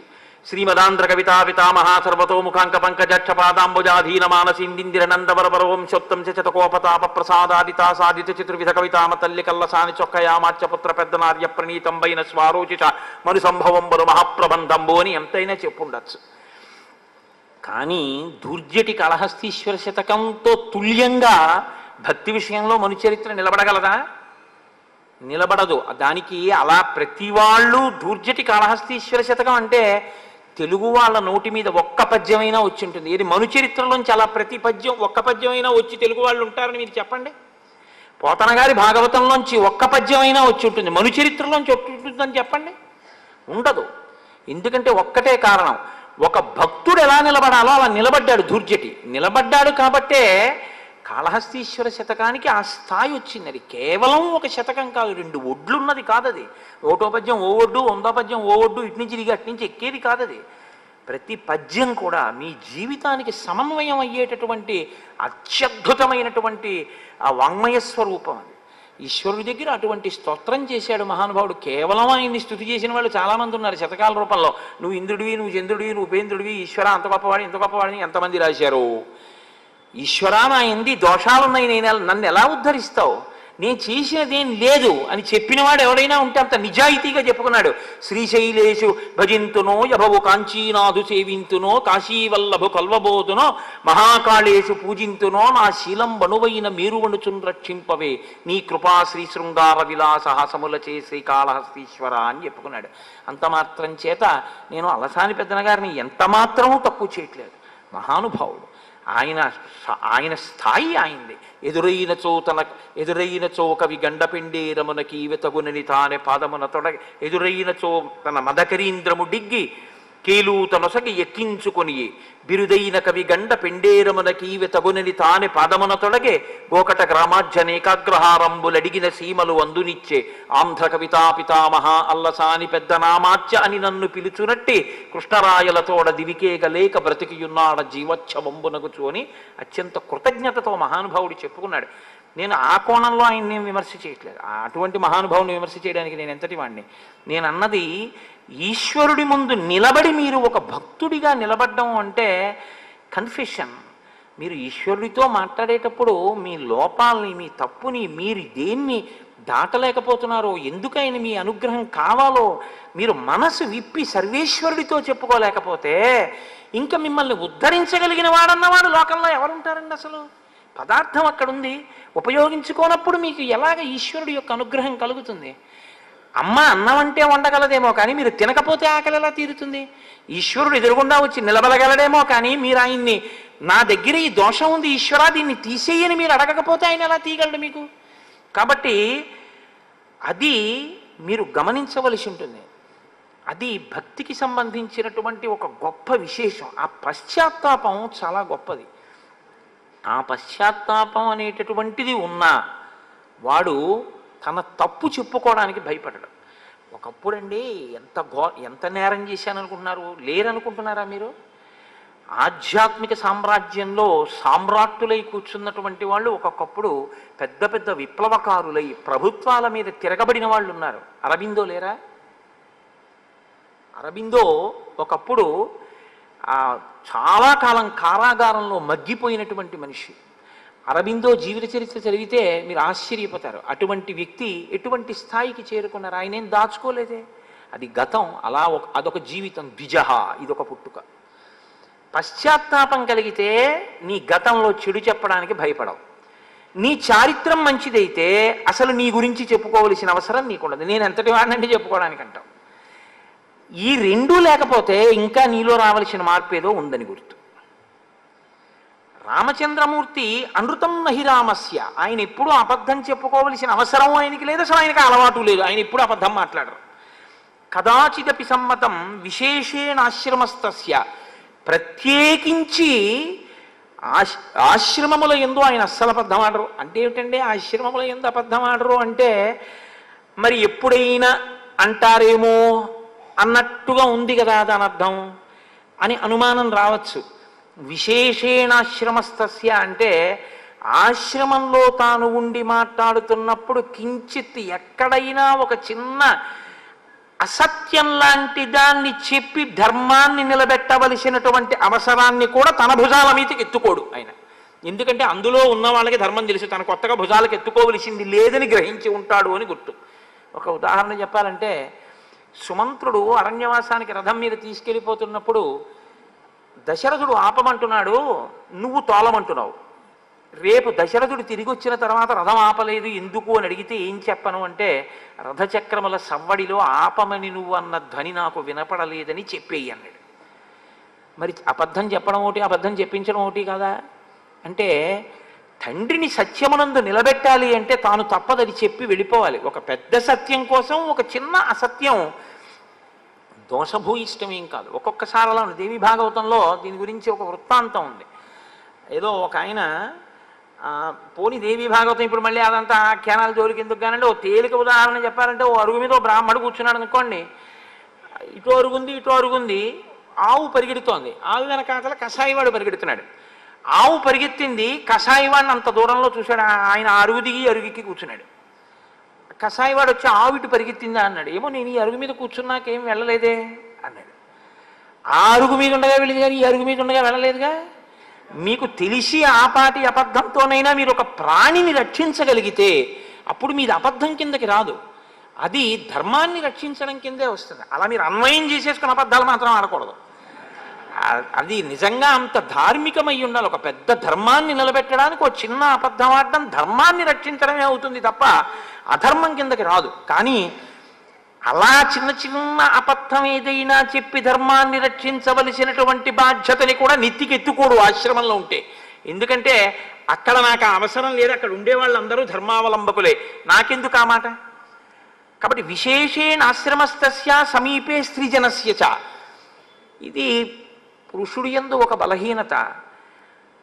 ఆడది కనబడితే ఉన్నదో లేదో, అబద్ధమో నిజమో, ఏదో ఓ మాట మాట్లాడేసి అవతల వాళ్ళు అబ్బోయి ఈయనంత గొప్పవాడా అనుకోవాలనుకుని ఓ మాట మాట్లాడేస్తే వాళ్ళంత వెర్రి వాళ్ళు నమ్మేస్తారని అనుకుంటూ ఉంటారు. రాముడు అటువంటి వాడు కాదుట. సమీపే స్త్రీజనస్య చ. ప్రత్యేకించి పక్కన ఆడవాళ్ళున్నప్పుడే ఆయన అబద్ధాలు ఆడడానికి, లేకపోతే ఇతర రకమైనటువంటి ప్రవర్తనకి ఆయన అసలు ఇష్టపడకుండా తనను తాను బాగా కుదురుపరుచుకొని ఉంటాట. ఎందుకు ఈ శ్లోకం ఇక్కడ? ఇప్పుడు అకస్మాత్తుగా రామశీలావిష్కారం కోసం నువ్వెవరు తెలుసుకోవాలనుందని శూర్పణ కంటే రాముడు ఏమన్నాడో చెప్పాలా, వాల్మీకి రాముడు ఎలాంటి వాడో చెప్పాలా?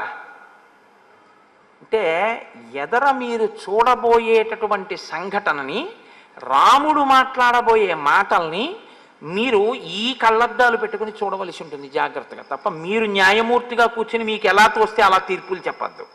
ఈ శ్లోకాన్ని దృష్టిలో పెట్టుకుని జరగబోయే సంఘటన, రాముడు మాట్లాడే మాట, శూర్పణకతో మాట్లాడే మాటల్ని జాగ్రత్తగా గమనించి ఆయన ఎందుకు మాట్లాడతాడో అలా. ఏదో ఆడది కనపడిందా అని వెర్రెక్కిపోయి ఉన్న పద్ధం లేని పద్ధం మాట్లాడేసేసి హాస్య ప్రసంగాలు చేసేసి అక్కడి నుంచి సంతోషం పొందేసేటటువంటి లేకి మనస్తత్వం ఉన్నవాడు కాడు సుమా. ఇప్పుడు ఆయన అన్నాడు, ఏమీ లేదమ్మా, అడుగు అక్కడ ఉన్నాడే ఆశ్రమంలో, అదిగో పాప ఆయన ఏదో కట్టెలవి విరుస్తున్నాడు, ఆయన లక్ష్మణమూర్తి, నా సోదరుడు. ఈమె విదేహ వంశంలో జన్మించింది సీత. ఇయం భార్యాచ వైదేహీ మమ సీతేతి విశ్రుత. ఈమెకి సీత అని పేరు. మేము ముగ్గురం కలిసి, నా తండ్రి దశరథ మహారాజు, మా తల్లి కైకమ్మ మమ్మల్ని వనవాస దీక్ష తీసుకోవాలి అని ఆజ్ఞాపిస్తే మేము ఈ వనవాసానికి వచ్చాం. అంతకన్నా ఇంకా రాముడు ఏం చెప్పలేదు. మా అమ్మ వరాలు అడిగింది, మా నాన్న నన్ను పంపించాడు. ఎవరు ఏ స్థాయిలో అర్థం చేసుకుంటే సరిపోతుందో, ఎవరికి ఎంతవరకు చెప్పాలో అంతవరకు చెప్తే చాలు. అంతే తప్ప అందరి దగ్గరికి వచ్చి దాని గురించి పెద్ద విశేషంగా ఇంకా అదే మోసపోసినట్టుగా ఇంకా అక్కడి నుంచి మొదలుపెట్టి ఒకనకొకప్పుడు మా నాన్నగారు నాకు యవరాజ్య పట్టాభిషేకం చేద్దాం అనుకున్నారు అని ఆ కథంతా మొదలు పెట్టక్కర్లేదు. కాబట్టి అంతే మాట్లాడి వదిలేశాడు. కానీ ఆవిడంది అహం అంటూ మొదలెడుతుంది. అహం శూర్పణఖా నామ రాక్షసీ కామరూపిణి అరణ్యం విచరామీదం ఏకా సర్వభయంకర. నేను శూర్పణఖ అనేటటువంటి పేరు కలిగిన దానను. నేను రాక్షసిని, కామరూపిణిని. ఏ రూపం కావాలంటే ఆ రూపాన్ని నేను పొందుతాను. నేను ఈ భయంకరమైనటువంటి అరణ్యములో ఒక్కదానని విహరించగలను. అంటే నాకు అంత బలపరాక్రమాలు ఉన్నాయి. నా అన్న రావణాసురుడు, విశ్రవసో బ్రహ్మ యొక్క కుమారుడు. నువ్వు వినే ఉంటావు రావణుడు గురించి. ఇదొక చాలా అతిశయంతో కూడి ఉంటారు కొంతమంది. మీరెవరండి అని అడిగారు అనుకోండి, నేను ఫలానా వారి అబ్బాయినండి, నా పేరు ఫలానా. మీరేం చేస్తుంటారని ఆయన మీ గురించి ఎక్కువ అడిగాడు అనుకోండి, అది మీకు నా గురించి తెలీదా అంటారు. నా గురించి తెలీదా అంటే మీకు తెలిసి ఉండి ఉండాలి నేనంత ఖ్యాతి వహించిన వాడిని ఒక అతిశయం అన్నమాట. అంటే రావణుడి గురించి తెలీదా అంటే ఇంకా రావణుడి వల్ల నువ్వు ఏడవలేదా? వాడు చేసే పని ఉంది ఇంకోళ్ళని నేర్పించడమేగా. రావణుడు అంటే లోకరావణుడు. కాబట్టి ఆ రావణుడి గురించి నీకు తెలీదా? అటువంటి రావణాసురుని యొక్క కూతుర్ని, రావణాసురుని యొక్క చెల్లెల్ని, బలీయాం రాక్షసేశ్వర, మహాబలవంతుడైనటువంటి వాడు రావణో నామమే భ్రాత, ఆ రావణాసురుడు నా యొక్క అగ్రజుడు, ఆయన యొక్క చెల్లెల్ని, కుంభకర్ణుడు ఎప్పుడూ నిద్రపోయేటటువంటి స్వభావం ఉన్నవాడు మహాబలవంతుడు కుంభకర్ణుడు నా యొక్క ఇంకొక అన్నగారు, రెండవ అన్నగారు.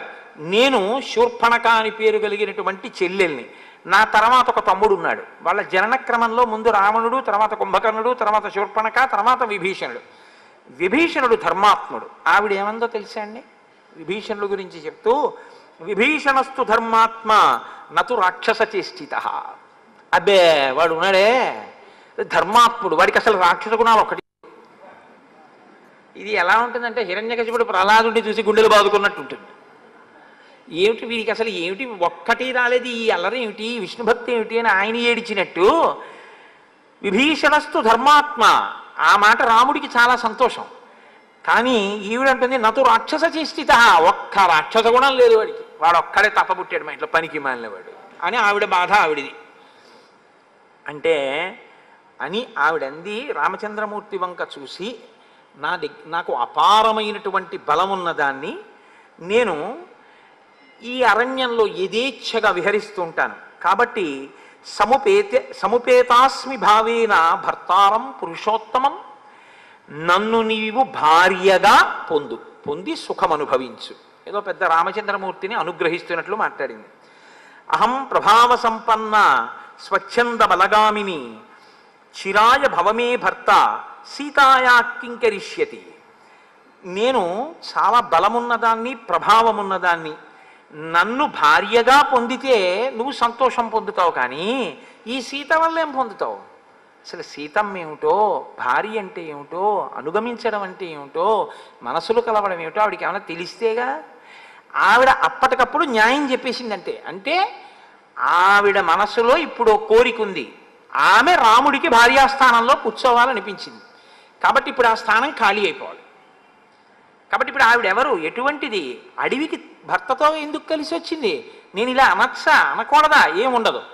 ఇది ఈ పోకడ మీకు బాగా కనపడుతూ ఉంటుంది. చూడండి లోకంలో ఎంత ఇష్టం వచ్చినట్లు మాట్లాడేస్తారంటే, చాలా పరుషమైన వాక్కు ఒకటి వినపడుతుంటుంది లోకంలో. ఒక పిల్లకి పెళ్ళైపోయింది అనుకోండి, ఒక పిల్లాడికి పెళ్ళైపోయింది అనుకోండి, ఒక మాట నోటి వెంట రాకూడదు. అసలు నీ చేసుకుందాం అనుకున్నాను ఆయన్ని, అది ఆ మాట ఎందుకు ఇంక ఇప్పుడు, ఇంకా ఆ మాట అనకూడదు. లేకపోతే అసలు ఆ అమ్మాయిని నేను చేసుకుందాం అనుకున్నాను. కొంతమంది పెద్దవాళ్ళు కూడా ఆ అమ్మాయిని నా కోడల్ని చేసుకుందాం అనుకున్నాను. ఇంకెందుకు ఆ మాట, చాలా లీకి మాట, అసలు ఆ మాట రాకూడదు. ఇంకా అయిపోయిందంతే, ఊరుకోవాలి. ఆ అమ్మాయి నీ కూతురు, నీ కోడలే, ఆ అబ్బాయిని నీ కొడుకు అనుకో, అమ్మాయి నీ కోడలు కాబోడేటి ఎప్పటికీ కోడలే, నా కోడల్ని చేసుకుందాం అనుకుంటున్నాను అనేటప్పటికే మళ్ళీ అక్కడ ఒక వక్రమైనటువంటి దృష్టి ప్రసారం అయిపోయిందంతే. కొంతమంది మాటలో ఉండేటటువంటి లేఖితనం, మనసు ఎంత వెలితి మనసు అన్నది, రాక్షస మనస్తత్వం అంటే ఇంతేనండి, ఇంకేం ఉండదు. రాక్షసులంటే శూర్పణఖ అంటే ఏదో పెద్ద హడావిడి అనుకోకండి. మీలోకి శూర్పణఖ రాకుండా చూసుకోండి. మీలోకి అంటే నువ్వంత పెరిగిపోయావా అని అనుకోకండి. మీలో అన్న మాట ఎందుకంటున్నానంటే, మీరు తొలగించుకోగలిగినటువంటి స్థితిలో ఉన్నటువంటి ఉదాత్తులు నేను అంత తేలిగ్గా పోగొట్టుకోగలిగినంత సాధనలో ఉన్నవాడిని కాను, కాబట్టి మీతో పోల్చుకోవడానికి ఇష్టం లేక నన్ను మీతో కలుపుకోలేదంతే. ఆ విషయంలో మీకన్నా నేను తక్కువ వాడిని తెలుసుమండి. కాబట్టి వికృతాచ విరూపాచ నచేయం సదృశీతవ అహమేవానురూపాతే భార్యా రూపేణ పశ్యమాం. వికృతాచ విరూపాచ, ఈ సీతమ్మ చాలా వికృతంగా ఉంది, విరూపంగా ఉంది. ఇదే సీతమ్మ గురించి రావణుడి దగ్గర చెప్తుంది. ఎంత గొప్పగా చెప్తుందో తెలుసా అండి. అసలు ఆ సీతమ్మ అందం ఏమిటంటుంది. అప్పుడు అందం ఎందుకు కనపడింది అంటే, అప్పుడు కక్ష ఏమిటంటే, ఆ సీతమ్మని రావణుడు ఎత్తుకొచ్చేయాలి, ఆవిడ ఏడవాలి. అందుకు సీతమ్మ అందం చెప్పింది. ఇక్కడ సీతమ్మ అందంగా మరి కనపడకపోవడం ఏంటి అంటే, ఇప్పుడు ఈవిడ మాటలు వినేసి రాముడు అకస్మాత్తుగా చిచ్చి నిజమే ఈవిడేంటి బాగులేదు అని అనేసుకోవాలి, అనేసుకుని వదిలేయాలి, వదిలేసి శూర్పణఖం చేపట్టేయాలి. తను ఎంత లీకి మనసో రాముడంత లీకి మనసో అనుకోవడం. కొంతమంది మనం చేసే ప్రచారం కూడా అలాగే ఉంది ఇవాళ. మన అదేంటి ప్రసార సాధనాలు కానివ్వండి, మన సినిమాలు కానివ్వండి, మన సాహిత్యం కానివ్వండి, అంతే లవ్ ఎట్ ఫస్ట్ సైట్ ఇట. ఏమిటి దాని అర్థం ఏమిటో నాకు ఎప్పటికీ అవగతం కాదు. అసలు ఏమి యుక్తాయుక్త విచక్షణ ఏమిటి? వాడెవరో ఏమిటో ఆవిడికేం తెలియదు, ఆవిడెవరో ఏమిటో వాడికేం తెలియదు. వాళ్ళ శుభలేఖ కూడా అలాగే ఉంటుంది. I solicit your gracious presence. ఎందుకంటే తల్లి లేదు, తండ్రి లేడు, బంధువులు లేరు, అన్నదమ్ములు లేరు, వాడు అనాథ, ఆవిడ అనాథ, ఇద్దరు అనాథలు పెళ్లి చేసుకుంటున్నారు అని శుభలేఖ వాళ్ళ పేరు మీదే ఉంటుంది. అంత దరిద్రమైన సంస్కృతికి ఇవాళ మనం దిగజారిపోయాం. కాబట్టి వికృతాచ విరూపాచ నేయం సదృశీతవా అలంకృత శిచికళాభ్యాం నిజతప ఫలాభ్యాం. ఒండరులు తపస్సుకు ఫలమై ఉన్నారు. తగునీచక్రి విదర్భరాజసతకుం తథ్యంబు వైదర్భయం తగునీచక్రికి ఇంత మంచి తగునే దాంపత్యమీ ఇద్దరిం తగులంగట్టిన బ్రహ్మ నిర్పరి కదా. కాబట్టి ఒండరులు తగి ఉన్నారు అన్నమాట మనం అనాలి. ఆవిడంటోంది నీకు ఈవిడ తగినది కాదు, మీ ఇద్దరికీ బావులేదు, ఆ దాంపత్యం చూడ్డానికి అందంగా లేదు ఈ సీత. కాబట్టి అహమేవానురూపాతే, నేనైతే నీ పక్కన బాగుంటాను. భార్య రూపేణ పశ్యమాం, కాబట్టి నీవు నన్ను భార్యగా స్వీకరిస్తే చాలా అందంగా ఉంటుంది. ఇమాం విరూపమసతీం కరాళాం నిర్ణతోదరీం అనేనతే సహభ్రాత్ర భక్షయిష్యామి మనుషీం. ఈవిడికి అసలు సీతమ్మ గురించి ఏం తెలిసిన ఇన్ని సర్టిఫికెట్లు ఇచ్చేసిందో మనకు అవగతం కాదు. ఇది శూర్పణఖయందే అనుకోకండి. ఏమిటో తెలుసున్నట్టు ప్రతి వాడి గురించి అదే పనిగా అసలు ఎవరినైనా మీరు పరిచయం చేయగానే ప్రిజుడీస్ అని ఒకటి ఉంటుంది. రైల్లో ఎదురుగుండా వచ్చి ఎవరో ఒక ఆయన కూర్చుంటాడు, కూర్చోగానే పెట్టి జాగ్రత్త అంటాడు వీడు. అంటే ఎందుకు పెట్టి జాగ్రత్త అన్నారు అనుకోండి, ఆ గడ్డం అది ఆయన్ని చూస్తే అనుమానంగా ఉంది, ఆయన ఏదో రామాయణం చెప్పుకోవడానికి గడ్డం పెంచుకున్నాడేమో. కాబట్టి ప్రిజుడీస్ అంటే మనస్సులో ఉండేటటువంటి పక్షపాత ధోరణి చేత నిర్ణయానికి వచ్చేయడమే. ఆయన ఎవరు ఏమిటి ఏమక్కర్లేదు, ఓ మాట అనేయడమే. ఇమాం విరూపాం అసతీం, చాలా చెడ్డది వికృతమైన రూపంతో ఉంది ఈ సీత. కరాళాం, బాబోయ్ ఎంత భయంకరంగా ఉందో. ఎవరు శూర్పణఖ భయంకరమా, సీతమ్మ భయంకరమా? ఇంకా ఇంతకన్నా హాస్యమే ఉంటుందండి లోకంలో. నిర్ణతోదరీం, ఆ కడుపు చూడు లోపలికి పోయి ఎలా ఉందో. అనేనతే సహభ్రాత్ర, ఈవిడ ఆ లక్ష్మణుడు వీళ్ళిద్దరు ఏమిటి నీతోటి ఇలాగా?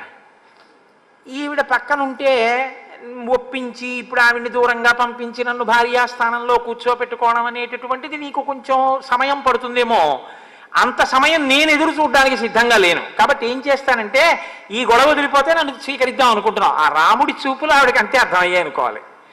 రాముడు ఆవిడ ఈ మాటలు చెప్పగానే అసలు ఇలా నోరు ఎళ్ళబెట్టేసి నోటి వెంట చొంగ కార్చుకుంటూ, కొంతమంది రైల్లో వెళ్ళిపోతున్నటువంటి ఆడపిల్లల దగ్గర కిటికీల దగ్గర నిలబడి చూసేటటువంటి కీచకులు ఎలా ఉంటారో అలా ఆవిడ అనేసుకుని, రాముడు నా వంక పాపం ఎంతలా చూస్తున్నాడో, నన్ను తొందరగా భారీగా పొందుదాం అనుకుంటున్నాడు, ఈవిడ్ని ఎలా వదులుచుకోవడం అనుకుంటున్నాడు, ఈవిడ్ని వదులుచుకోవడం అనేటటువంటి కష్టం పాపం రాముడికి ఎందుకు పెట్టాలి, అదేదో నేనే తేల్చేస్తే సంతోషంగా నాతో తిరుగుదాం అనుకుంటున్నాడు అని ఈవిడే చెప్పేస్తోంది అంతే తీర్పు. భక్షయిష్యామి మానుషీం, దానికంత పెద్ద నువ్వేం కంగారు పడక్కర్లేదు, నేను తినేస్తాను వీళ్ళిద్దరిని, నేను తినేస్తాను, అప్పుడు నువ్వు నాతో సంసారం చేద్దావు, ఆ తర్వాత ఈమె తినేస్తుందేమో కూడా అనుమానం. కాబట్టి తథ పర్వత శృంగాని వనాని వివిధాని చ పశ్యన్ సహ మయా కాంత దండకాన్ విచరిష్యతి. ఆ తర్వాత వీళ్ళిద్దరిని తినేయగానే మన ఇద్దరం ఏం చేయాలో తెలుసా? ఇంకా హనీమూన్కి బయలుదేరడమే. తథ పర్వత శృంగాని, పర్వత శిఖరముల మీద మన ఇద్దరం కలిసి వనాని వివిధాని చ, వివిధమైనటువంటి వనాల్లో పశ్యన్ సహ మయా కాంత, నాతో కలిసి దండకాన్ విచరిష్యతి, చక్కగా ఈ దండకారణ్యం అంతా మనం విహరిద్దాం. కాబట్టి నేను వీళ్ళిద్దరిని తినేస్తాను. ఇప్పుడు మీరు ఈ మాటల చేత ఏమి తెలుసుకోవలసి ఉంటుందంటే, అసలు ఆవిడ ఇప్పుడు రాముడు ఏం చెప్పినా వినడానికి సిద్ధంగా లేదు. విపరీతమైనటువంటి కామోద్రేకంతో, భావన వ్యగ్రతతో ఉంది. లోకంలో ఆడదాని యొక్క మనస్సుని సముద్రంతో పోలుస్తారు, పురుషుడి యొక్క మనస్సుని పర్వతంతో పోలుస్తారు. ఎందుకంటే క్రూర మృగాలు కానివ్వండి, ఎలకలు కానివ్వండి, పాములు కానివ్వండి, ఎన్ని అందులో చేరినా స్థిరంగా ఆయన నిలబడవలసి ఉంటుంది. సముద్రం బడబాగ్నిని కడుపులో పెట్టుకుంటుంది, పైకి గంభీరంగా ఉంటుంది. ఆడది ఎంత కష్టం ఉండనివ్వండి, పైకి సంసారంలో భర్తని వీధిలో పడేయకుండా లాక్కొస్తుంది సంసారాన్ని. వజ్రాలు కూడా కడుపులోనే ఉంటాయి, కానీ ఆవిడ మాత్రం ఎప్పుడూ పైకి గంభీరంగానే ఉంటుంది. అలా ఇప్పుడు ఈ ఆడదానితో చెయ్యి నోర్మోయ్ ఏమిటి మాట్లాడినాడు అనుకోండి, ఇంత భావన వ్యగ్రత ఎటువైపుకు పెడుతుందో, వెళ్ళి ఇది ఏ స్థితిని తీసుకొస్తుందో. ఒక ఆడదానితో అంత పరుషంగా మాట్లాడడం ఎందుకు? మహర్షి చెప్తున్నారుగా, సమీపే స్త్రీజనస్యచ. ఆడది పక్కనున్నప్పుడు ఆడదానితో మాట్లాడేటప్పుడు రాముడు బహుధా జాగ్రత్తగా ఉంటాడు. ఇది ఆయన దృష్టికోణం. కాబట్టి ఇప్పుడు ఈవిడ్ని ఏమిటా తప్పుడు మాటలు అనొక మాట అంటే ఈవిడ మనసు ఎలా విరుగుతుందో, దానివల్ల ఎటువంటి పరిణామాలు వస్తాయో భయానికి కాదు. కోరి కోరి ఎందుకు ఒక ఆడదాంతో అంత కఠినంగా ప్రవర్తించాలి? కాబట్టి కొంచెం హాస్యరసాన్ని మేళవించి, చిచి వీళ్ళు లొంగే మనుషులు కారు, వీళ్ళు ఇలాంటి వాళ్ళు వదిలిపారాయి అనేటటువంటి భావన ఆవిడ ఎందే మనం కల్పిస్తే బాగుంటుంది అని రామచంద్రమూర్తి అనుకున్నారు. అందుకని ఆయన అన్నారు, స్వచ్ఛయా శ్లక్షణయా వాచ స్మితపూర్వ మథాబ్రవీత్. ఆయన మహర్షి చెప్పేటప్పుడే చెప్తున్నారు, స్వచ్ఛయ, పరిశుద్ధమైనటువంటి వాక్కు. ఆ వాక్కులో అవతల వారిని ఖేద పెట్టాలి అన్న ఉద్దేశం లేదు. అవతల వాళ్లతో విరసం ఎక్కువైన సరసమాడాలనేటటువంటి హృదయం ఉన్నవాడు కాడు. ఆయన హృదయం ఏమిటంటే ఆవిడ మనసు గాయపడకుండా పంపించేద్దాం. అందుకని ఇప్పుడు మృదువైన మాట, స్వచ్ఛమైనటువంటి మాట, స్మితపూర్వ మథాబ్రవీత్. ఒక చిన్న చిరునవ్వుతో ఆయన మాట్లాడారు.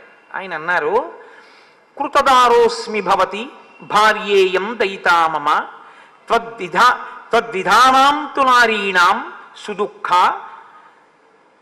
ససపత్నత. ససపత్నత అంటే పక్కన వేరొక భార్యతో పురుషుడు ఉంటే ఆడది సంతోషించదు. ఒక్క భార్య ఉంటే ఆ భార్య పొందేటటువంటి ఆనందంతో పోల్చినప్పుడు వేరొక భార్యని కూడా పురుషుడు పొందితే ఆడదానికి ఎప్పుడూ మనశ్శాంతి ఉండదు. నేను కృతదారోస్మి భవతి, నేను భార్యని కలిగి ఉన్నవాణ్ణి, ఈమె యందు మనసున్నవాణ్ణి, ఈమె యందు నేను ప్రీతి కలిగి ఉన్నవాణ్ణి. కాబట్టి ఇప్పుడు నిన్ను నేను స్వీకరిస్తే నువ్వు నా వలన పొందేటటువంటి సుఖం కన్నా దుఃఖం ఎక్కువగా ఉంటుంది. ఎందుకంటే పక్కన సపత్ని ఇంకొక భార్య ఉంటుంది. ఆ భార్య ఉండగా మనసు కొంచెం ఖేదం పొందుతుంది. సౌందర్యలహరిలో శంకరాచార్యులు వారంతటి వారు కూడా చమత్కారం చేశారు. నవరసాలు చెప్తూ, శివే శృంగారార్ధ్ర తదితర జనే కుత్సనపరా సరోషా గంగాయాం అన్నారు. గంగ పట్ల రోషంతో ఉంది అమ్మవారు, ఎందుకంటే సపత్ని అన్న భావన చేత అని. అందుకని నాకు భార్య ఉంది కాబట్టి నువ్వు అంత సంతోషాన్ని పొందవు. నా భార్యగా నువ్వు ఉండాలి అన్న కోరిక కన్నా, అదిగో అక్కడ ఉన్నాడు చూసావా లక్ష్మణస్వామి, అపూర్వీ భార్యయా చార్ధీ తరుణ ప్రియదర్శన అనురూపస్యతే భర్త రూపస్యాస్య భవిష్యతి అని ఆయన చెప్తూ ఒక మాట అన్నాడు. ఆయన అసపత్నావరారోహే మేరుం అర్క ప్రభాయధ. ఆయన్ని నువ్వు ఎలా పొందుతావంటే మేరు పర్వతాన్ని సూర్యుని యొక్క తేజస్సు, ఆయన యొక్క ప్రకాశం పొందినట్లు పొందు. అంటే సూర్యప్రకాశం వెనక్కే వచ్చేస్తుంది మేరు పర్వతం మీద పడి. ఆ లక్ష్మణుడు ఉన్నాడే భార్య లేనివాడు, ఇతపూర్వం భార్యా సుఖాన్ని పొంది ఉన్నవాడు. కాబట్టి ఆయన నిన్ను భార్యగా దగ్గరుంచుకోవడానికి ఇష్టపడడానికి బహుశः అభ్యంతరం ఉండదు. కాబట్టి అతన్ని ఆశ్రయిస్తే ఈ సపత్ని గొడవ నీకు ఉండదు. పక్కన ఇంకో భార్య ఉండడం అన్న గొడవ ఉండదు. హాయిగా నువ్వు ఒక్కతిగా ఆయనకు భార్యగా ఉంటూ సంతోషంగా కాలం గడపచ్చు. అందుకని నేను ఆయన్ని ఆశ్రయిస్తే బాగుంటుంది అని. అంటే ఆవిడకి మీరు ఒకటి ఆలోచించండి, ఆవిడ మనసు ఎంత లీకిదో చూడండి. ఆయన్ని కాకపోతే ఆయన తమ్ముడిని. అంటే ఇది ఎలా ఉంటుందంటే, కాస్త ఉప్మా చేసి పడే గబగబా వెళ్ళిపోవాలన్నాడు అనుకోండి. గోధుమ రవ్వ లేదండి మీరు, అయ్యో ఇలా అనలేదు, ఇంట్లో బొంబాయి రవ్వ లేదండి, పోన్లే ఏదో ఉన్నా మైదా పిండితో అట్టుముక్క పోసేయి. అట్టుముక్క పోసేసినా పర్వాలేదు, లేకపోతే ఉప్మా చేసి పెట్టేసినా పర్వాలేదు, దానికి తప్పేం లేదు. ఏదో ఒకటి తిని ఆయన వెళ్ళిపోదాం అనుకుంటున్నాడు. రుచికి లొంగడం కాదు, కార్యం మీద వెళ్ళడం ప్రధానం. దానికి పనికొస్తుందేమో కానీ కామం తీర్చుకోవడానికి అన్నయ్య అయినా పర్వాలేదు, తమ్ముడైనా పర్వాలేదు అంటే ఇది ఎంత అసహ్యకరమైనటువంటి విషయం. ఇంకంతకన్నా దానికి వ్యాఖ్యానం అనవసరం. ఇప్పుడు ఆవిడ వెంటనే లక్ష్మణుడి దగ్గరికి వెళ్ళిపోయింది. వెళ్ళిపోతే లక్ష్మణుడు చూసి అన్నాడు, ఇలా ఇద్దరు చిచి మూర్ఖులు, వీళ్ళకి అసలు ఒక ఆడదాన్ని అంగీకరించడమే చేత కాని వాళ్ళని అది ఆవిడ వెళ్ళిపోతుంది. మనని మనసులో ఒకలాగా నింద చేసుకుని వెళ్ళిపోయినా ఆడదాన్ని అంతకన్నా మనం బాధ పెట్టకుండా పంపించేస్తే గొడవ వదిలిపోతుంది, మన ధర్మం చెరకుండా ఉంటుందన్నది రాముడి యొక్క హృదయం. కాబట్టి ఆయన లక్ష్మణుడి దగ్గరికి పంపాడు. ఆవిడ లక్ష్మణుడి దగ్గరికి వెళ్ళి మళ్ళీ ఇదే అడిగింది, నన్ను భర్తగా స్వీకరించు. ఆయన అన్నాడు, కథం దాసస్య మే దాసి భార్యా భవితుమిచ్చసి. నేనే దాసుణ్ణి, ఆయనకు పువ్వులు తేవడం, దర్భలు తేవడం, కర్రలు తేవడం, పర్ణశాల కట్టడం, స్నానానికి ఆయనతో కలశ పట్టుకుని వెళ్ళడం, ఆయన బట్టలు పిండి ఆరేస్తుండడం, అవి నేను చేస్తుంటాను. నేనే ఓ దాసుణ్ణి. దాసుణ్ణి పెళ్ళాడితే నువ్వేమవుతావు? దాసి అవుతావు. కాబట్టి నువ్వు నేను కలిసి ఏం చేయాలంటే ఆయనకి ఆవిడికి దాస్యం చెయ్యాలి. కాబట్టి నన్ను పొంది సుఖమే ఉంటుంది. ఆయన అంటావా స్వతంత్రుడు, సేవలు అందుకునేటటువంటి వాడు, కాబట్టి ఆయనకి భార్య అయితేనే బాగుంటుంది అయినా అని ఆయన చిన్న పరిహాసం ఆడాడు. ఆయన అన్నాడు, ఆర్యస్యత్వం విశాలాక్షి భార్యాభవయ వీయసి. నీలాంటి అందగత్త భార్యగా వస్తాను అంటే ఆ నరకాంతను చూసి ఎవడు మాత్రం భార్యగా ఉంచుకుందాం అనుకుంటాడు? నీ మీద మోజు పడ్డావు. ఏనాం విరూపామసతీం, ఆమె అదిగో సీతమ్మ ముందు చూసావా విరూపంగా ఉంటుంది, చెడ్డది. కరాళాం, ఆవిడన్న మాటలే భయంకరమైనటువంటిది. నిర్ణతోదరి, కడుపు లోపలికి పోయింది. శూర్పణకన్న మాటలేగా. నీ దృష్టిలో ఆవిడ అలా ఉందని లక్ష్మణమూర్తి అంటారా సీతమ్మని. కాబట్టి భార్యాం వృద్ధాం పరిత్యజ్య, ఆవిడ వృద్ధురాలు అయిపోయింది, అందుకని వదిలిపెట్టారు. ఆవిడ వృద్ధురాలు అయితే ఆవిడ చేసుకున్నవాడు వృద్ధుడు అవడేంటి, ముందే వృద్ధుడు అవుతాడు. అసలు లోకంలో అనకూడని మాట ఏంటంటే, తాతగారు మీకు పిల్లని చూస్తామంటే, తాతగారు మీరు పెళ్లి చేసుకోండి అన్నాడు అందనుకోండి మనవరాలు, ఇప్పుడు నాకు పిల్లనిచ్చేవాడు ఎవడరా అంటే ఆ తాతగారి పళ్ళు ఏమైనా మిగిలితే ఊడగొట్టేయాలి. నోర్మూయి ఇప్పుడు నాకు పెళ్ళి ఏమిటి అనాలి, అంతేగాని నాకు ఇంకా పిల్లనిచ్చేవాడు ఎవడరా అంటే అంటే ఎవడన్నా ఇస్తే చేసుకుంటావు ఇప్పుడు. కాబట్టి ఆయన లక్ష్మణమూర్తి ఆవిడ కోణంలోనే చెప్తున్నారు, నువ్వు ఇలా కదా అనుకుంటున్నావు, అప్పుడు రాముడు నిన్నెందుకు స్వీకరించాలనుకుంటున్నావు. కాబట్టి ఆవిడ వృద్ధురాలు అయిపోయింది. ఆవిడ వృద్ధురాలు అయితే రాముడు వృద్ధుడు అవడం ఏమిటి, ఆవిడకన్నా పెద్ద ఆయన ముందే వృద్ధుడై కూర్చుని ఉంటుంటాడు. కాబట్టి భార్యాం వృద్ధాం పరిత్యజ్య త్వమేనైష భజిష్యతి, నిన్ను స్వీకరిస్తాడు, సంతోషంగా ఉండొచ్చు. కాబట్టి త్వమేవైష భజిష్యతి, కాబట్టి నిన్ను స్వీకరిస్తాడు, సంతోషంగా నువ్వు రాముడి దగ్గరికి వెళ్ళు అంటే ఆవిడకున్న పెద్ద లోపం ఏమిటి అన్నది దిద్దబడలేదు వీళ్ళ మాటల వల్ల. అంటే ఒక్కొక్కసారి చూడండి, ఇన్క్యూరబుల్ డిసీజ్ అంటాడు డాక్టర్ గారు. నా దగ్గర ఉన్న మందులన్నీ వాడేశానండి, ఇంజక్షన్లు అన్నీ చేసేసాము, ఈ వ్యాధి లొంగట్లేదు, ఈ వ్యాధే మందుల్ని లొంగ తీసేసుకుంటారు. కాబట్టి ఇప్పుడు ఇంకా ఈయన బతుకుతాడు అని చెప్పడం కష్టం అంటారు. బియాండ్ అవర్ హ్యాండ్స్ అంటుంటారు. ఎందుకు అంటే ఇంకా ఆయన దగ్గర ఉన్న మందులకే ఆ రోగం లొంగలేదు అని గుర్తు. అలా వీళ్ళిద్దరూ ఈ పరిహాసాన్ని ప్రయోగిస్తే ఆవిడ వెళ్ళిపోతుంది అనేటటువంటి లక్ష్యం నెరవేరలేదు. ఎలా నెరవేరలేదు? అంతర్లీనంగా వాళ్ళు ఏ పరిహాసాన్ని వాడుకున్నారో ఆ పరిహాసము దేని కొరకు వాడబడిందో దాని కొరకు ఆవిడ స్వీకరించలేదు. ఆవిడ దాన్ని యథాతథంగానే తీసుకుంది. లక్ష్మణుణ్ణి పొందంటున్నాడని, లక్ష్మణుడు రాముణ్ణి పొందమంటున్నాడని అంటే వీళ్ళిద్దరూ పొందడానికి సిద్ధమే. ఆయన కంటే భార్య లేదు, కానీ అక్కడికి ఆవిడ ఉండడానికి ఇష్టం లేదంటే దాసిగా ఉండడం ఆవిడకి ఇష్టం లేదు, ఆవిడకు భోగమే కావాలి. అందుకని రాముడి దగ్గరికే వచ్చేయాలి ఇప్పుడు. అంటే రాముడు కూడా ఇష్టపడుతున్నాడు, ఈయన చెప్తున్నాడు, కానీ ఈవిడే అడ్డొస్తోందన్నట్టుగానే అర్థమైంది ఆవిడకి. పరిహాసం అర్థం కాక మన్యతే తద్వచస్తభ్యం పరిహాస విచక్షణ. ఆవిడికి అసలు ఆ పరిహాసము అనేటటువంటిది ఎందుకు ప్రయోగించారన్న దాని తాత్పర్యము అర్థము కాలేదు. కాబట్టి ఆమె రాముడి దగ్గరికి వెళ్ళింది. మళ్ళీ సీతమ్మతో కూర్చుని పర్ణశాలలో ఆయన మాట్లాడుతున్నాడు. ఒక్కసారి ఆ వెళ్ళడం మహోల్కా రోహిణీమివా, రోహిణీ నక్షత్రం మీద పడుతున్నటువంటి ఉల్క ఎలా పడిపోతుందో అలా పడిపోయి రామా, ఈమె నీ భార్యాస్థానంలో కుదరదు, ఇక్కడ ఉండడానికి వీల్లేదు, ఈమెని నేను తినేస్తాను, నీకు నేను భార్యనైపోతానని అమాంతం వెళ్ళి సీతమ్మ మీద పడిపోతే హడిలిపోయింది సీతమ్మ. వెంటనే రాముడు ఒక్కసారి హుంకారం చేశాడు. ఆ హుంకారానికి ఒక్క క్షణం ఆగింది. వెంటనే రాముడు లక్ష్మణుడి వంక తిరిగి అన్నాడు, క్రూరైరన అనార్యై సౌమిత్రే పరిహాస కదంచన. ఈమె చాలా క్రూరురాలు, అనార్యమైనటువంటి మనిషి.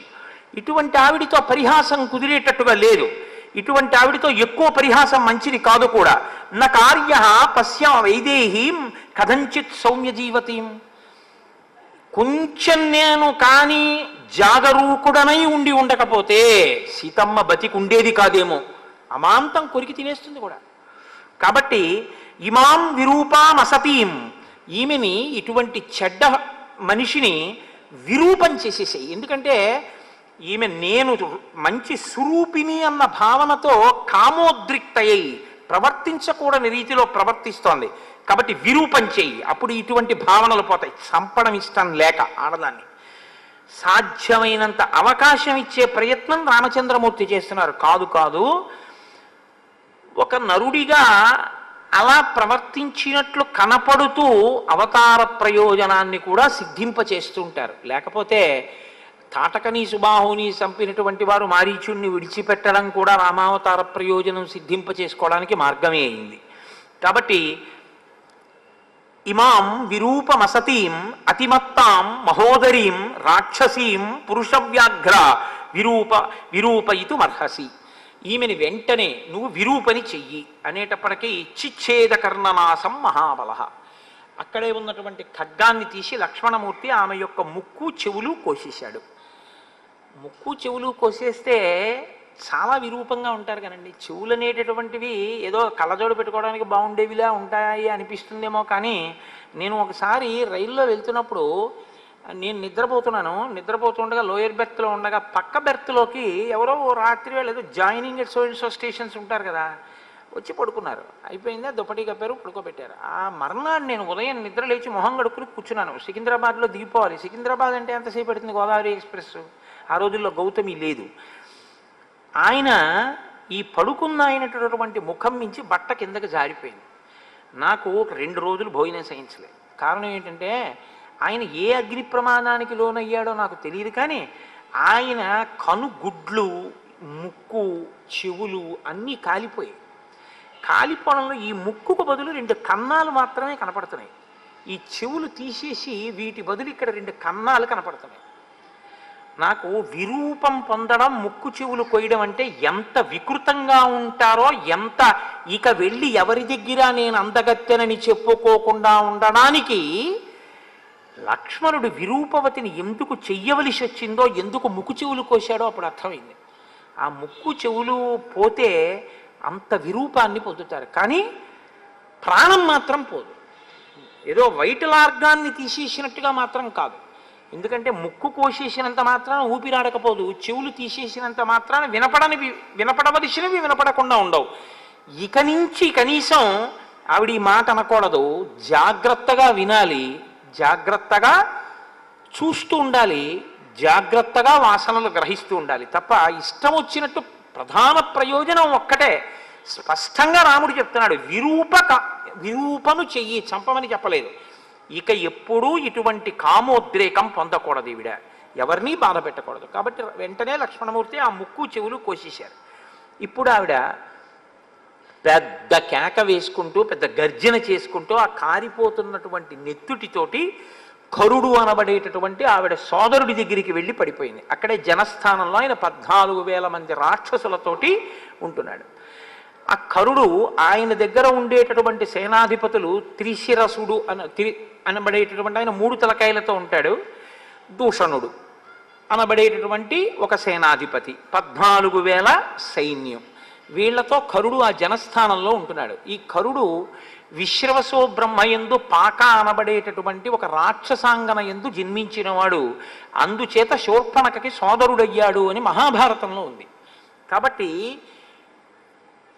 తనకి సోదరుడవుతాడు కరుడు. ఇప్పుడు ఆ కరుడు దగ్గరికి వెళ్ళి పడిపోయింది ఆవిడ.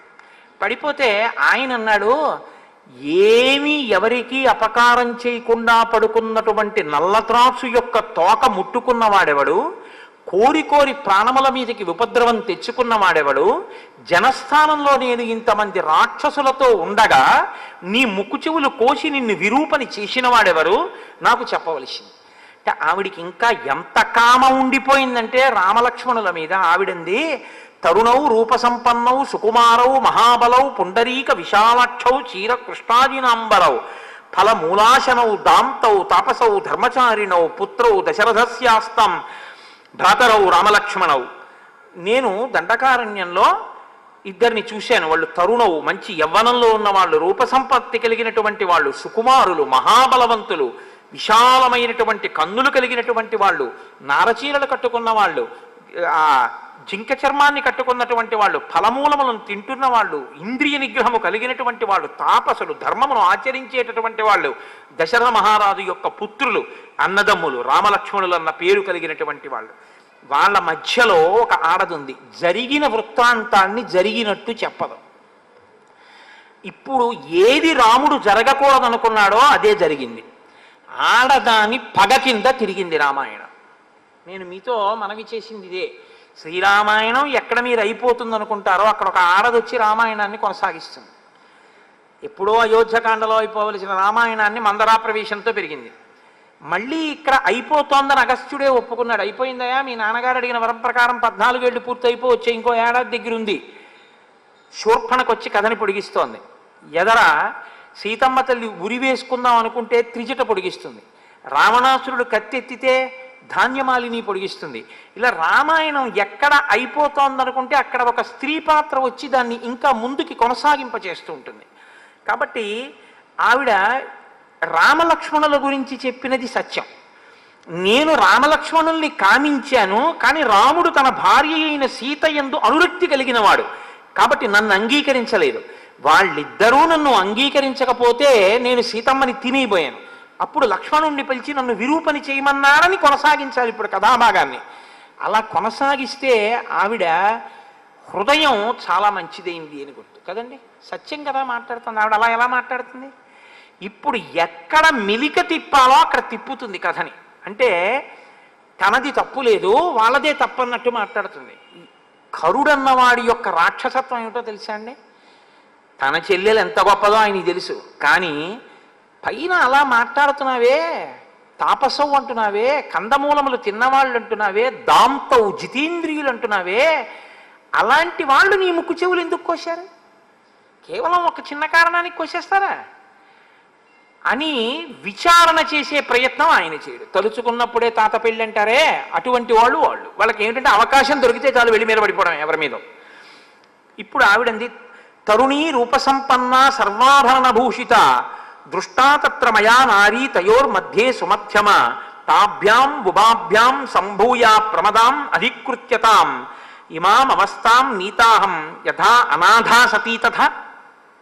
ఆమె వాళ్ళ మధ్యలో ఒక కాంత ఉంది, చాలా అందగత్తె. ఇప్పుడు ఎలా అందగత్తెగా కనపడుతోంది అంటే, తనకి అనుకూలంగా కథని ఎప్పుడు మార్చుకుందాం అనుకుంటే అప్పుడు ఆవిడ ఎవరిని పణంగా పెట్టిందంటే సీతమ్మనే పణంగా పెట్టి మాట్లాడింది.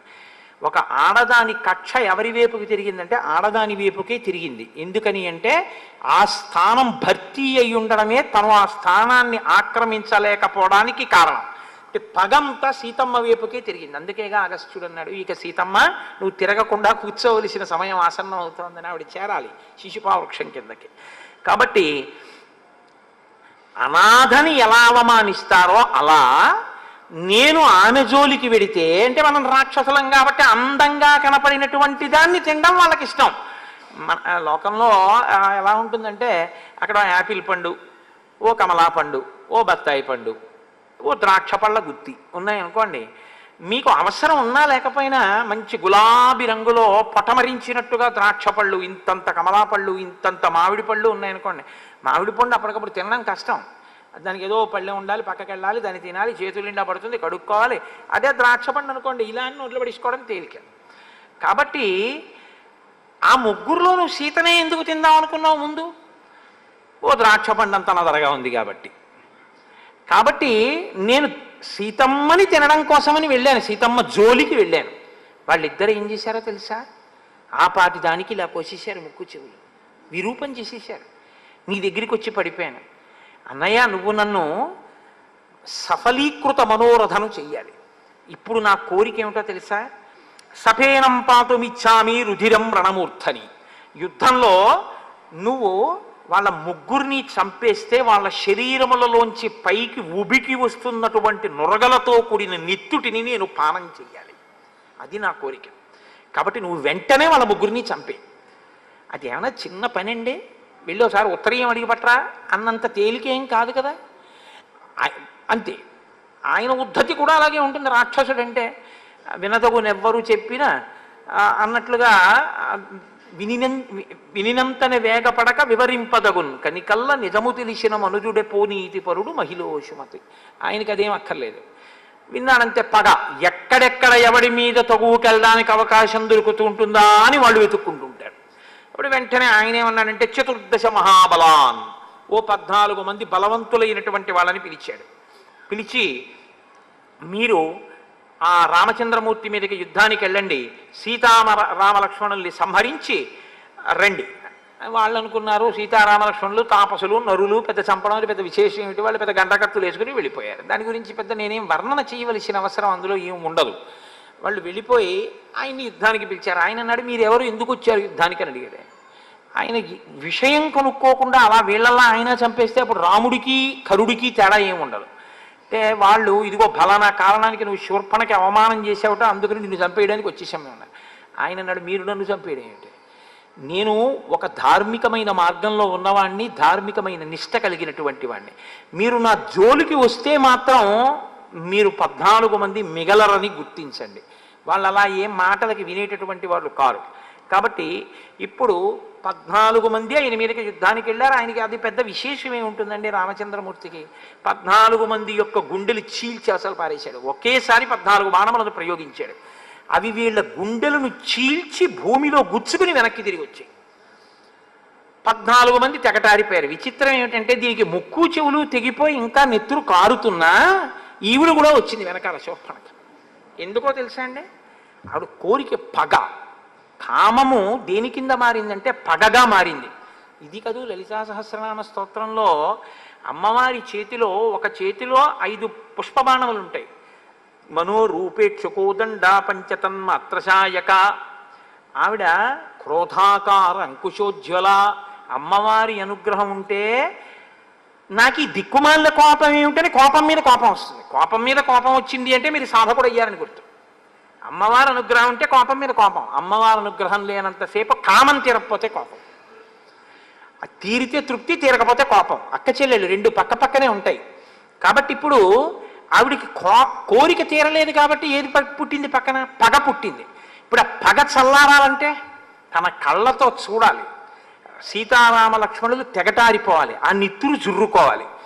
అదేంటి అంత కామించిన స్త్రీ అలా చెయ్యొచ్చా అంటే ఇదే రాక్షసత్వము అన్న మాటకి ప్రతీక. నాకు దక్కకపోతే యాసిడ్ పోసేస్తా అన్నాడు అనుకోండి, ఎప్పుడో రామాయణం అని మీరు అనుకోవద్దు, ఇప్పటికీ శూర్పణఖ బతికే ఉంది ఆయన యందు అని గుర్తు. తనకి దక్కకపోతే నెత్తురు తాగేస్తాడంతే, చంపేస్తాడు అవతల వాళ్ళని. అంటే ఎంత రాక్షసత్వమో చూడండి. తనకే దక్కాలి, దక్కకపోతే నెత్తురే తాగుతాను. అందుకు వచ్చింది ఆవిడ వెనకాతల. కానీ ఇప్పుడు ఆవిడ అనుకోని పరిణామం ఏమిటంటే 14 మంది చచ్చిపోవడం. ఇప్పుడు మళ్ళీ కాబట్టి ఏం చేసింది, మళ్ళీ పరిగెత్తుకుంటూ కరుడి దగ్గరికి పోయి ఆ కరుడితో మళ్ళీ మొరబెట్టుకుంది. 14 మందిని కనురెప్పపాటులో కొట్టేశాడు. నువ్వేమిటనుకుంటున్నావు, మహావీరుణ్ణి అనుకుంటున్నావా? దండకారణ్యంలో ఋషులందరినీ రక్షిస్తానంటున్నాడు. ఉగ్రమూర్తి, మహానుభావుడు, తెగటార్చేస్తాడు. 14 మంది పనికి రాకుండా పోయారు రాముడి ముందు. ఈయన ఉద్ధతి ఎటువంటిదంటే ఈయన వెంటనే అన్నాడు 14,000 మంది రాక్షసుల్ని సిద్ధం చేయండి, నా రథం సిద్ధం చేయండి, దూషణుణ్ణి పిలవండి, త్రిశిరసుడిని పిలవండి, ముగ్గురం కలిసి ఈ సైన్యాన్ని తీసుకుని యుద్ధానికి ఎడతా ఉన్నాడు. అందరూ కలిసి బయలుదేరారు. ఆ బయలుదేరుతున్నప్పుడు కరుడికి కొన్ని అపశకునములు కనపడ్డాయి. రామాయణం ఒక శకున శాస్త్రం కూడా, అందులో శకునముల గురించి కూడా మాట్లాడతారు. నిష్కారణంగా గాలి లేకుండా ధూళి పైకి రేగింది. ఆకాశంలో సూర్యుడి చుట్టూ ఒక కొరివి పట్టుకుని, అది ప్రత్యేకించి ఎప్పుడు కనపడుతూ ఉంటుందంటే దీపావళి పండుగ రోజున కాకరపు ఒత్తు చేతితో పట్టుకుని పిల్లలు ఇలా తిప్పుతూ ఉంటారు. ఇలా తిప్పుతుంటే ఒక జ్వాలాచక్రం ఏర్పడుతుంది, ఎర్రటి కాంతి చక్రం తిరుగుతున్నట్టు ఉంటుంది. అటువంటిది ఎలా ఉంటుందో అటువంటి పరివేశం ఒకటి సూర్యుడి చుట్టూ పట్టుకుంది. నక్కలు ఎదురుగుండా వచ్చి నోళ్లు తెరిచి అరుస్తున్నాయి. కారణం లేకుండా గుర్రములు తొట్టుపడ్డాయి. ఒక్కసారి ఎక్కడి నుంచో ఒక గ్రద్ద వచ్చి కరుడి యొక్క పతాకం మీద వాలి ఎగిరింది. చెట్ల నుంచి అకస్మాత్తుగా పువ్వులు పళ్ళు కింద పడ్డాయి. పట్ట పగటి వేళ ఆకాశంలో నక్షత్రాలు కనపడ్డాయి. ఉల్కలు నేల మీద పడ్డాయి. సూర్యుడు అకస్మాత్తుగా మేఘాలలో గడిపోయి బాగా చీకటి ఆవరించింది. ఇన్ని జరిగితే దుర్నిమిత్తములని తాను ససైన్యంగా మరణిస్తానని కరుడు తెలుసుకున్నాడు. కానీ మూర్ఖత్వం అన్న మాటకు అర్థం ఏమిటో తెలుసా అండి? శాస్త్ర ప్రమాణమును వెంటనే తన యొక్క పౌరుషంతో నెగ్గగలననేటటువంటి అతిశయము చేత ధిక్కరించడం. ఈ శకునాలన్నీ కనబడితే మాత్రం నాకేమిటి, సీతారామ లక్ష్మణుల్ని సంహరించకుండా నేను వెనక్కి రాను, ఈ శకునాలు నన్నించేస్తాయి, కాబట్టి బయలుదేరండి అన్నాడు. ఇప్పుడు 14,000 మంది యుద్ధానికి బయలుదేరుతుంటే ఎక్కడ లేనటువంటి పెద్ద కోలాహలం ధ్వని బయలుదేరే. ఇంత పెద్ద ధ్వని బయలుదేరితే రామచంద్రమూర్తి కూడా తన పర్ణశాలలోంచి విన్నారు. విని చాలా పెద్ద సైన్యమే యుద్ధానికి వస్తోంది, శకునములను బట్టి చూస్తే శకునములు మనకే అనుకూలంగా కనపడుతున్నాయి, కాబట్టి లక్ష్మణ నేను ఇప్పుడు ఆ రాక్షసుల్ని తెగటారుస్తాను అంటూ రాముడు మాట్లాడడం అంటే చాలా సొగసుగా ఉంటుంది, చాలా అందంగా ఉంటుంది. లక్ష్మణుడి యొక్క కోరిక ఎప్పుడు ఎలా ఉంటుందంటే, అన్నగారికి కష్టం వచ్చింది అంటే అన్నగారు ఆ కష్టాన్ని పొందకూడదు, అన్నగారి కన్నా తానే ఆ కష్టాన్ని పొందాలి, అన్నగారు సుఖపడాలనేటటువంటి మనస్తత్వం ఉన్నవాడు. కాబట్టి లక్ష్మణుడు అన్నయ్య నువ్వు ఉండు నేను ఎడతానంటాడేమోనని ఆయన అన్నాడు. ప్రతికూలితుమిచ్చామి నహివాక్యమిదం త్వయా శాపితో మమ పాదాభ్యాం గమ్యతాం వత్సమాచిరం. నా పాదముల మీద బొట్టి పెట్టి చెప్తున్నాను లక్ష్మణ, ఇంకా నువ్వు ఈ విషయంలో మాట్లాడద్దు, నువ్వు సీతమ్మని తీసుకుని దూరంగా ఏదైనా గుహలోకి వెళ్ళిపో, ఎవరికీ కనపడకుండా, నేను వీళ్లతో యుద్ధం చేస్తాను అంటే. ఇలా చెప్తే లక్ష్మణుడి మనసు ఖేదపడి, అంటే నేను యుద్ధం చేయలేనని అన్న యుద్ధం చేస్తున్నాడేమో అనుకుంటాడేమోనని. ఇది ఎదుటివారి యొక్క హృదయం గురించి తాపత్రయపడడం అన్నది ఎప్పుడు ఉంటుందంటే ప్రేమ అన్న మాటకు అర్థం అది. అవతల వాళ్ళని నొప్పించకుండా మాట్లాడగలగాలి. అంత ఆతృతలో కూడా ఆయన మాట అలా ఉంటుంది, అంత సొబగుగా ఉంటుంది. ఆయన అన్నాడు, తంహి శూరశ్చ బలవాన్ హన్యా హేతాన్ న సంశయ. నువ్వు చాలా బలవంతుడివి, నువ్వే చంపేయగలవా సైన్యాన్నంతటిని లక్ష్మణ, అందుకొరకు కాదు, స్వయంతో హంతుమిచ్చామి, నేనే చంపాలి అని అనుకుంటున్నాను ఇవాళ, అందుకని సర్వనేవ నిశాచరాన్, వచ్చినటువంటి రాక్షసులందరినీ నేను చంపుతాను, కాబట్టి నువ్వు వెంటనే వదిన్ని తీసుకుని గుహలోకి వెళ్ళిపో అంటే. ప్రవేశింపరానటువంటి ఒక గుహలోకి సీతమ్మ తల్లిని తీసుకుని లక్ష్మణమూర్తి వెళ్ళిపోయాడు. ఇప్పుడు రాముడు యుద్ధానికి సిద్ధపడుతున్నాడు. దేవతలు, ఋషులు, సిద్ధులు అందరూ పరుగు పరుగున వచ్చారట. ఎందుకని ఒక గొప్ప సన్నివేశం. 14 సహస్రాణి రక్షసాం భీమకర్మణాం ఏకశ్చరామో ధర్మాత్మ కథం యుద్ధం భవిష్యతి. 14,000 మంది అధర్మాత్ములైన వాళ్ళు ఒక పక్క, ధర్మాత్ముడైన రాముడు ఒక పక్క. యుద్ధంలో కూడా ధర్మం తప్పనివాడు ఆయన, యుద్ధంలో కూడా వక్ర మార్గాల్లో వెళ్ళేవాళ్ళు వాళ్ళు. 14,000 మంది అటు, ఒక్కడు ఇటు. వాళ్ళు వేసే ఆయుధాల నుంచి తనను తాను రక్షించుకుంటాడా, వాళ్ళని తాను నిగ్రహిస్తాడా? అసలు వాళ్ళు వచ్చి మీద పడకుండా, యుద్ధం ఎందుకంటే 14,000 మంది మీద పడిపోతే చాలు. 14,000 మందిని ఒకడే నిగ్రహించాలి. నిగ్రహిస్తాడా? ఇది చూడవలసిన విషయం. నిగ్రహించగలడు, వాళ్ళకి తెలుసు. కానీ అసలు ఆ అందం ఏమిటో చూడాలి, ఆ యుద్ధం ఏమిటో చూడాలి. ఇవాళ అందరూ వచ్చి ఆకాశంలో నిలబడ్డారట. మహర్షి అంటారు, చాలా గొప్ప మాట వాల్మీకి మహర్షి, ఆయన రచనకి నేను కితాబులు ఇవ్వడమా? అటువంటి రచన చేత మనం పవిత్రులం కావడమే తప్ప గంగాజలలవ కణికా పీత అని శంకరాచార్యులు వారు చెప్పినట్టు వాల్మీకి రామాయణంలో ఒక్క శ్లోకమైన చదువుకుని జీవితాన్ని తరింప చేసుకోవడమే. బభూవ రూపం క్రుద్ధస్య రుద్రస్యేవ పినాకినః. పినాకము అంటే పాతి జగదిది పినాకం అని దానికి వ్యుత్పత్తి. అది లోకాన్ని రక్షించేది, కేవలం లయం చేసేది కాదు. నేను మీకు ఇందాక మనవి చేశాను కూడా ఆ పినాకం గురించి. ఆయన లోకరక్షణకు కూడా దాన్ని పట్టుకుంటాడు. ఆ పినాకం అనేటటువంటి ధనస్సు పట్టుకున్నటువంటి పరమేశ్వరుడు లోకాల్ని లయం చేసినప్పుడు నిలబడిన రూపం ఘోర రూపంగా ఎలా ఉంటుందో అంటే ఆ రూపాన్ని చూడడం ఎవరికి శక్యం కాదు. అంత భీకరమైనటువంటి స్థితిలో ఉంటుంది ఆ రూపం. అందుకే మీరు బాగా గుర్తుపెట్టుకోండి, సనాతన ధర్మంలో కష్టపెట్టేవాడు సుఖపెట్టేవాడు అని ఇద్దరు ఉండరు. ఒకడు భయపెట్టేవాడు, కాబట్టి ఇప్పుడు ఆ భయపెట్టేవాడి నుంచి పారిపోతే ఒకడు రక్షించేవాడు ఒకడు ఉంటాడు. వీడు భయపెట్టడానికే ఉంటాడు, వాడు రక్షించేవాడు ఉంటాడు అని ఇద్దరు ఉండరు. భయకృత్ భయనాశన. ఎవడు భయపెడతాడో వాడే భయాన్ని పోగొడతాడు, ఎవడు కష్టాన్ని ఇస్తాడో వాడే కష్టాన్ని తొలగిస్తాడు. కష్టం ఇవ్వడానికి, సుఖం ఇవ్వడానికి, కష్ట సుఖాతీతమైన జ్ఞానం ఇవ్వడానికి, జ్ఞానమిచ్చి మోక్షం ఇవ్వడానికి ఒక్కడే ఉంటాడు తప్ప ఇంకొకడు ఉండడు సనాతన ధర్మంలో. ఆ ఒక్కడే ఉంటాడు. ఆ ఒక్కడు అనేకంగా కనపడుతూ ఉంటాడు అంతే. కాబట్టి ఇప్పుడు ఎవరికి అది ఘోర రూపం? ఘోర రూపం ఎవరికంటే ఎదురుగుండా వచ్చేటటువంటి 14,000 మందికైన దుర్నిరీక్షుడు. అది వాల్మీకి మహర్షి యొక్క హృదయం.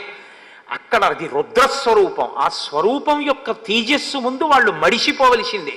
అగ్నిహోత్రంలో పడేటటువంటి మిడతల దండి ఎలా పడిపోతుందో అలా పడిపోతారు తప్ప రుద్ర తేజస్సు ముందు నిలబడడం అనేటటువంటిది ఇక సాధ్యం కాదు. అది లయం చేసేస్తుంది, పడగొట్టేస్తుంది. కాబట్టి ఇప్పుడు రుద్రుడు క్రుద్ధుడై పినాకం పట్టుకుని నిలబడితే ఎలా ఉంటాడో అలా ఉన్నాడు. ఇప్పుడు అలా ఉన్నాడు కాబట్టి అటువంటి స్వరూపమే మనం చూస్తే మనకి కూడా అలాగే భయం వేస్తుందా? రాముడు కోదండం పట్టుకుని అలా నిలబడినటువంటి రూపాన్ని చూస్తే భయపెడుతుందని మీరు అనుకోకూడదు. ఎందుకో తెలుసా అండి, మీకు నేను ఒక ఉదాహరణ చూపిస్తాను. అశ్వత్థామ విడిచిపెట్టినటువంటి అస్త్రం ఉత్తర గర్భంలోకి వెళ్ళిపోయింది, ఇంకా పిండాన్ని చెనకబోతోంది. లోపల ఆ పరీక్షిత్ ఉన్నాడు, ఇంకా శిశువు ఆయన. ఆ లోపల ఉన్నటువంటి పసిపిల్లవాడి యొక్క ఆర్తనాదాన్ని తల్లి వింది. విని 5గురు మామగారులున్నా కాదడి వెళ్ళి కృష్ణ పరమాత్మ యొక్క పాదాల మీద పడింది. అయ్యా నువ్వు నన్ను రక్షించాలి ఏంది ఆవిడ. ఇప్పుడు రక్షించాలి అంటే ఒక కాలు పైకెత్తి రథంలోకి ఎక్కడానికి సిద్ధంగా ఉండి ఒక కాలు కింద పెట్టి ఉన్నటువంటి కృష్ణ పరమాత్మ ఆమె యొక్క ఆర్తిని, ఆమె యొక్క శరణాగతిని లెక్కలోకి పెట్టుకున్నాడు అంతే.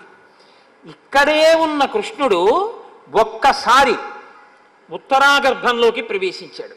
ఎలా ప్రవేశించాడు? సుదర్శన చక్రం పట్టుకుని లోపలికి ప్రవేశిస్తే ఈ పిండం లోపల ఉన్న పిల్లవాడికి కూడా బ్రహ్మాస్త్రపు యొక్క తేజస్సులని తనలోకి తీసుకోగలిగినటువంటి భయంకరమైన తేజస్సుతో ఉన్న రూపంగా పరీక్షిత్తు చూశాడనుకోండి, కళ్ళు ఎగిరిపోతాయి పిండానికి కదండి.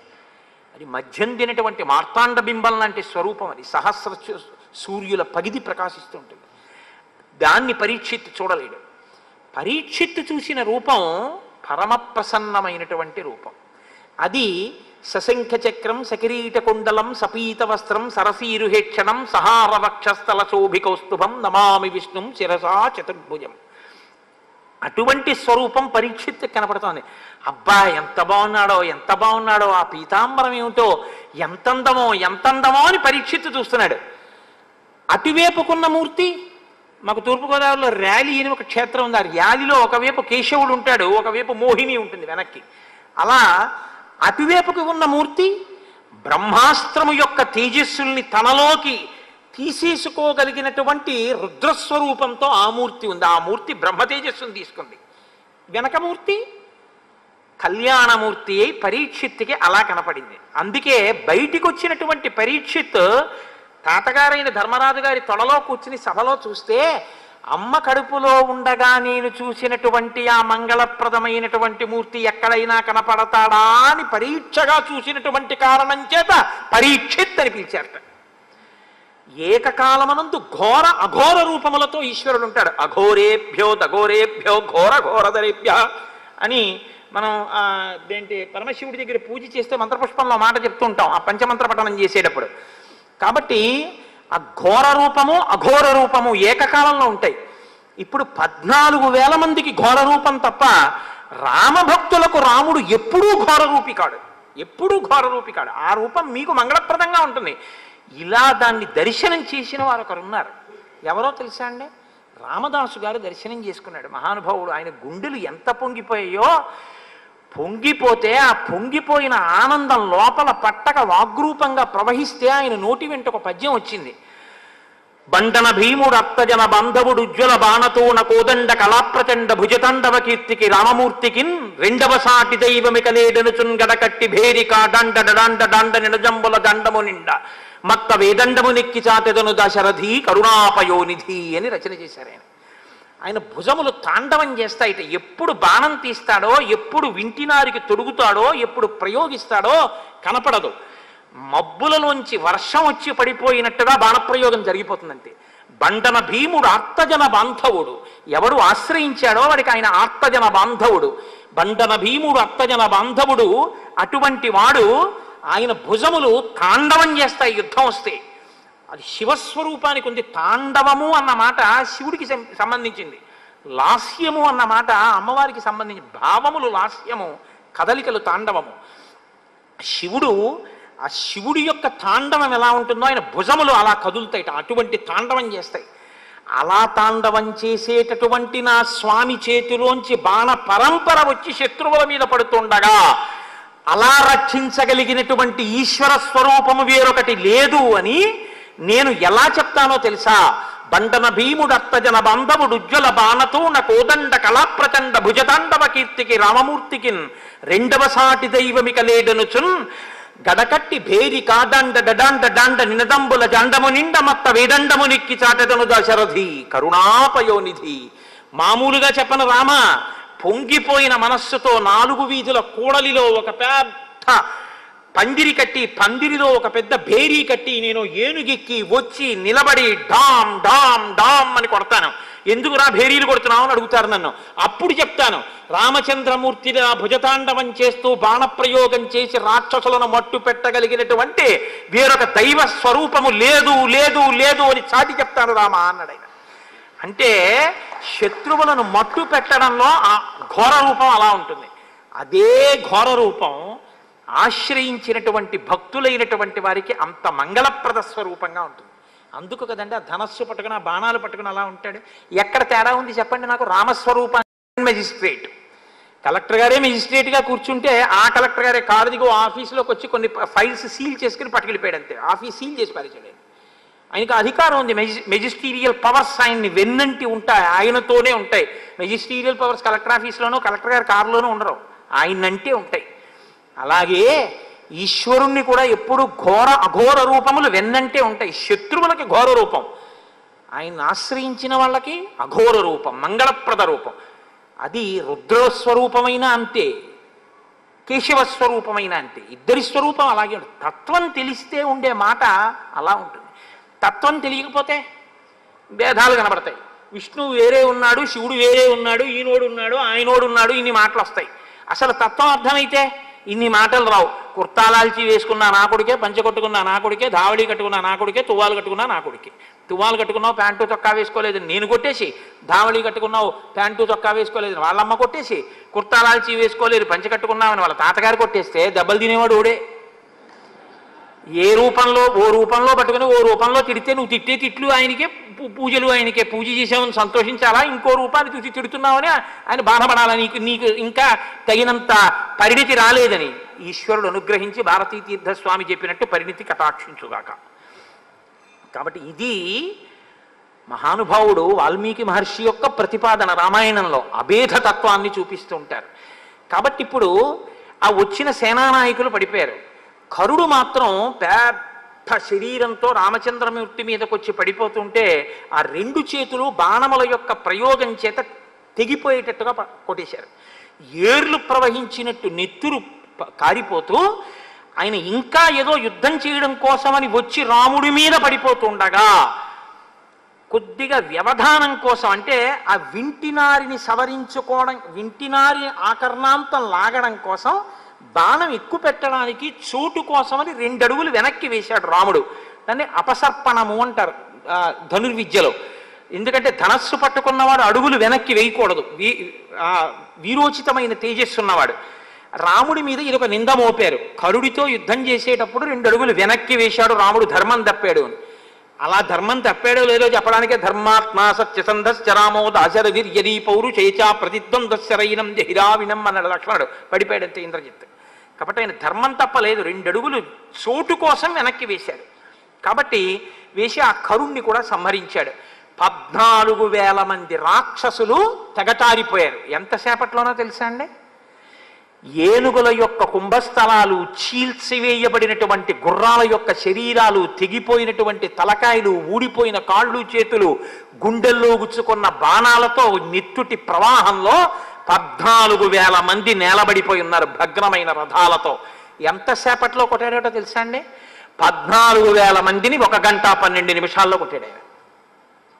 ఇది రామచంద్రమూర్తి యొక్క వీరోచిత కార్యం. అంటే ఆయన బాహుబలం అంటే అంత గొప్పది.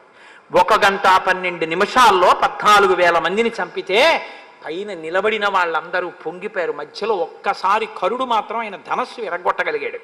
వెంటనే విష్ణు శాపాన్ని తీసుకుని చేతపట్టి సంహారం చేశారు. అగస్త్యుడు కావలసినవన్నీ గురువుల యొక్క అనుగ్రహం ఉంటే, గురువులు త్రికాలవేదులు, ఎక్కడికి వెళ్ళినా వాడికి వచ్చే ఉపద్రవాన్ని నుంచి తప్పుకోవడానికి కావలసినటువంటి సంభారములను గురువు సమకూర్చి పంపిస్తాడు. కాబట్టి అగస్త్యుడు అన్ని సిద్ధం చేసే పంపించారు. కాబట్టి ఇప్పుడు అలా ఒంటికి దెబ్బలు తగిలి నెత్తురు ఓడుతోందిట రామచంద్రమూర్తి శరీరం. మరి వాళ్ళు కూడా కొంత బాణప్రయోగం చేస్తారు కదండి. 14,000 మంది ప్రయోగించిన ఆయుధములను ఆకాశంలోనే విరగొట్టారు ఆయన, అసలు వచ్చి మీద పడకుండా. అయినా కొన్ని బాణాలు వచ్చి ఆయనకి తగిలేయి. ఆయన కవచాన్ని కూడా బదలగొట్టాడు కరుడు. కాబట్టి ఇప్పుడు ఆయన ఒంట్లోంచి నెత్తురు కారుతోంది. వీరపత్నికి అదొక సంతోషం. తన భర్త అంత గొప్ప యుద్ధం చేసి ఇంత విజయాన్ని సాధిస్తే అటువంటి శరీరంతో ఉండగా వచ్చి భార్య ప్రియమార కౌగిలించుకుంటుందిట. గుహలోంచి చూస్తోంది సీతమ్మ తల్లి. 14,000 మంది ఒక పక్క, తన భర్త ఒక్కడు ఒక పక్క. 14,000 మంది మడిసిపోయిన తరువాత పరుగున వచ్చిందిట గుహలోంచి. తతస్తుతం రాక్షస సంఘమర్దనం సభాజ్యమానం ముదితైర్మహర్షిభిః పునః పరిష్వజ్య శశి ప్రభానన బభూవ హృష్టా జనకాత్మజా తదా. ఆ జనకాత్మజ అయినటువంటి సీతమ్మ ఎంతో సంతోషంతో పునః మళ్ళీ రామచంద్రమూర్తిని బిగియార కౌగిలించుకుందిట. నా భర్త ఇంత కార్యాన్ని సాధించాడని. ఆ కౌగిలించుకున్నటువంటి భార్య చేత సంతోషాన్ని పొందినటువంటి రాముని యొక్క ఆ వీర్యాన్ని పరాక్రమం చేత సంతోషించిన సీతమ్మ ఒండ్లొరలు ఆనందంగా ఉన్నటువంటి ఈ సంఘటన తర్వాత వచ్చేటటువంటి మండోదరి దగ్గర రావణ ప్రసంగాన్ని ఇవాళ చెయ్యకుండా వాళ్ళని అలా సంతోషంగా ఉంచుతూ ఇవాళ ప్రసంగాన్ని పూర్తి చేస్తాను. రేపు మళ్ళీ 6:30 పునఃప్రారంభం చేద్దాం. రోజు మిమ్మల్ని లేట్ అవర్స్ ఎందుకు, అప్పుడప్పుడు తొందరగా వదిలిపెడతాను. ఒక్క 11 మాటలు మనం రామనామాన్ని చెప్పుకుని బయలుదేరదాం. ఇవాళ హరిప్రసాద్ గారు చాలా ముఖ్యమైన విషయాన్ని ప్రస్తావన చేయబోతున్నారు. అందుకని మీరు కాసిన వారికెల్లను కొంగు బంగారు రామనామము రమ్యమైనది రామనామము. నీవు నేనను భేదమేమియు లేకయున్నది రామనామము రమ్యమైనది రామనామము. గోచరంబగు జగము లోపల గోప్యమైనది రామనామము రమ్యమైనది రామనామము. భక్తితో భజించు వారికి ముక్తి నొసగును రామనామము రమ్యమైనది రామనామము. సకల జీవులలోన వెలిగే సాక్షిభూతము రామనామము రమ్యమైనది రామనామము. యుద్ధమందు మహోగ్ర రాక్షస యాగధంసము రామనామము రమ్యమైనది రామనామము. రాకడయు పోకడయు లేనిది రమ్యమైనది రామనామము రమ్యమైనది రామనామము. మనసు స్థిరముగా నిలపగలిగెడి మంత్రరాజము రామనామము రమ్యమైనది రామనామము. పసితనంబున అభ్యసించిన పట్టుబడు శ్రీరామనామము రమ్యమైనది రామనామము. పాలు మీగడ పంచదారల పక్వమే శ్రీరామనామము రమ్యమైనది రామనామము. వెంట తిరిగడి వారికెల్లను కంటి పాపే రామనామము రమ్యమైనది రామనామము. బ్రహ్మపుత్ర నామము రమ్యమైనది రామనామము. మంగళంబగు భక్తితో పాడిన శుభకరంబగు శ్రీరామనామము రమ్యమైనది రామనామము.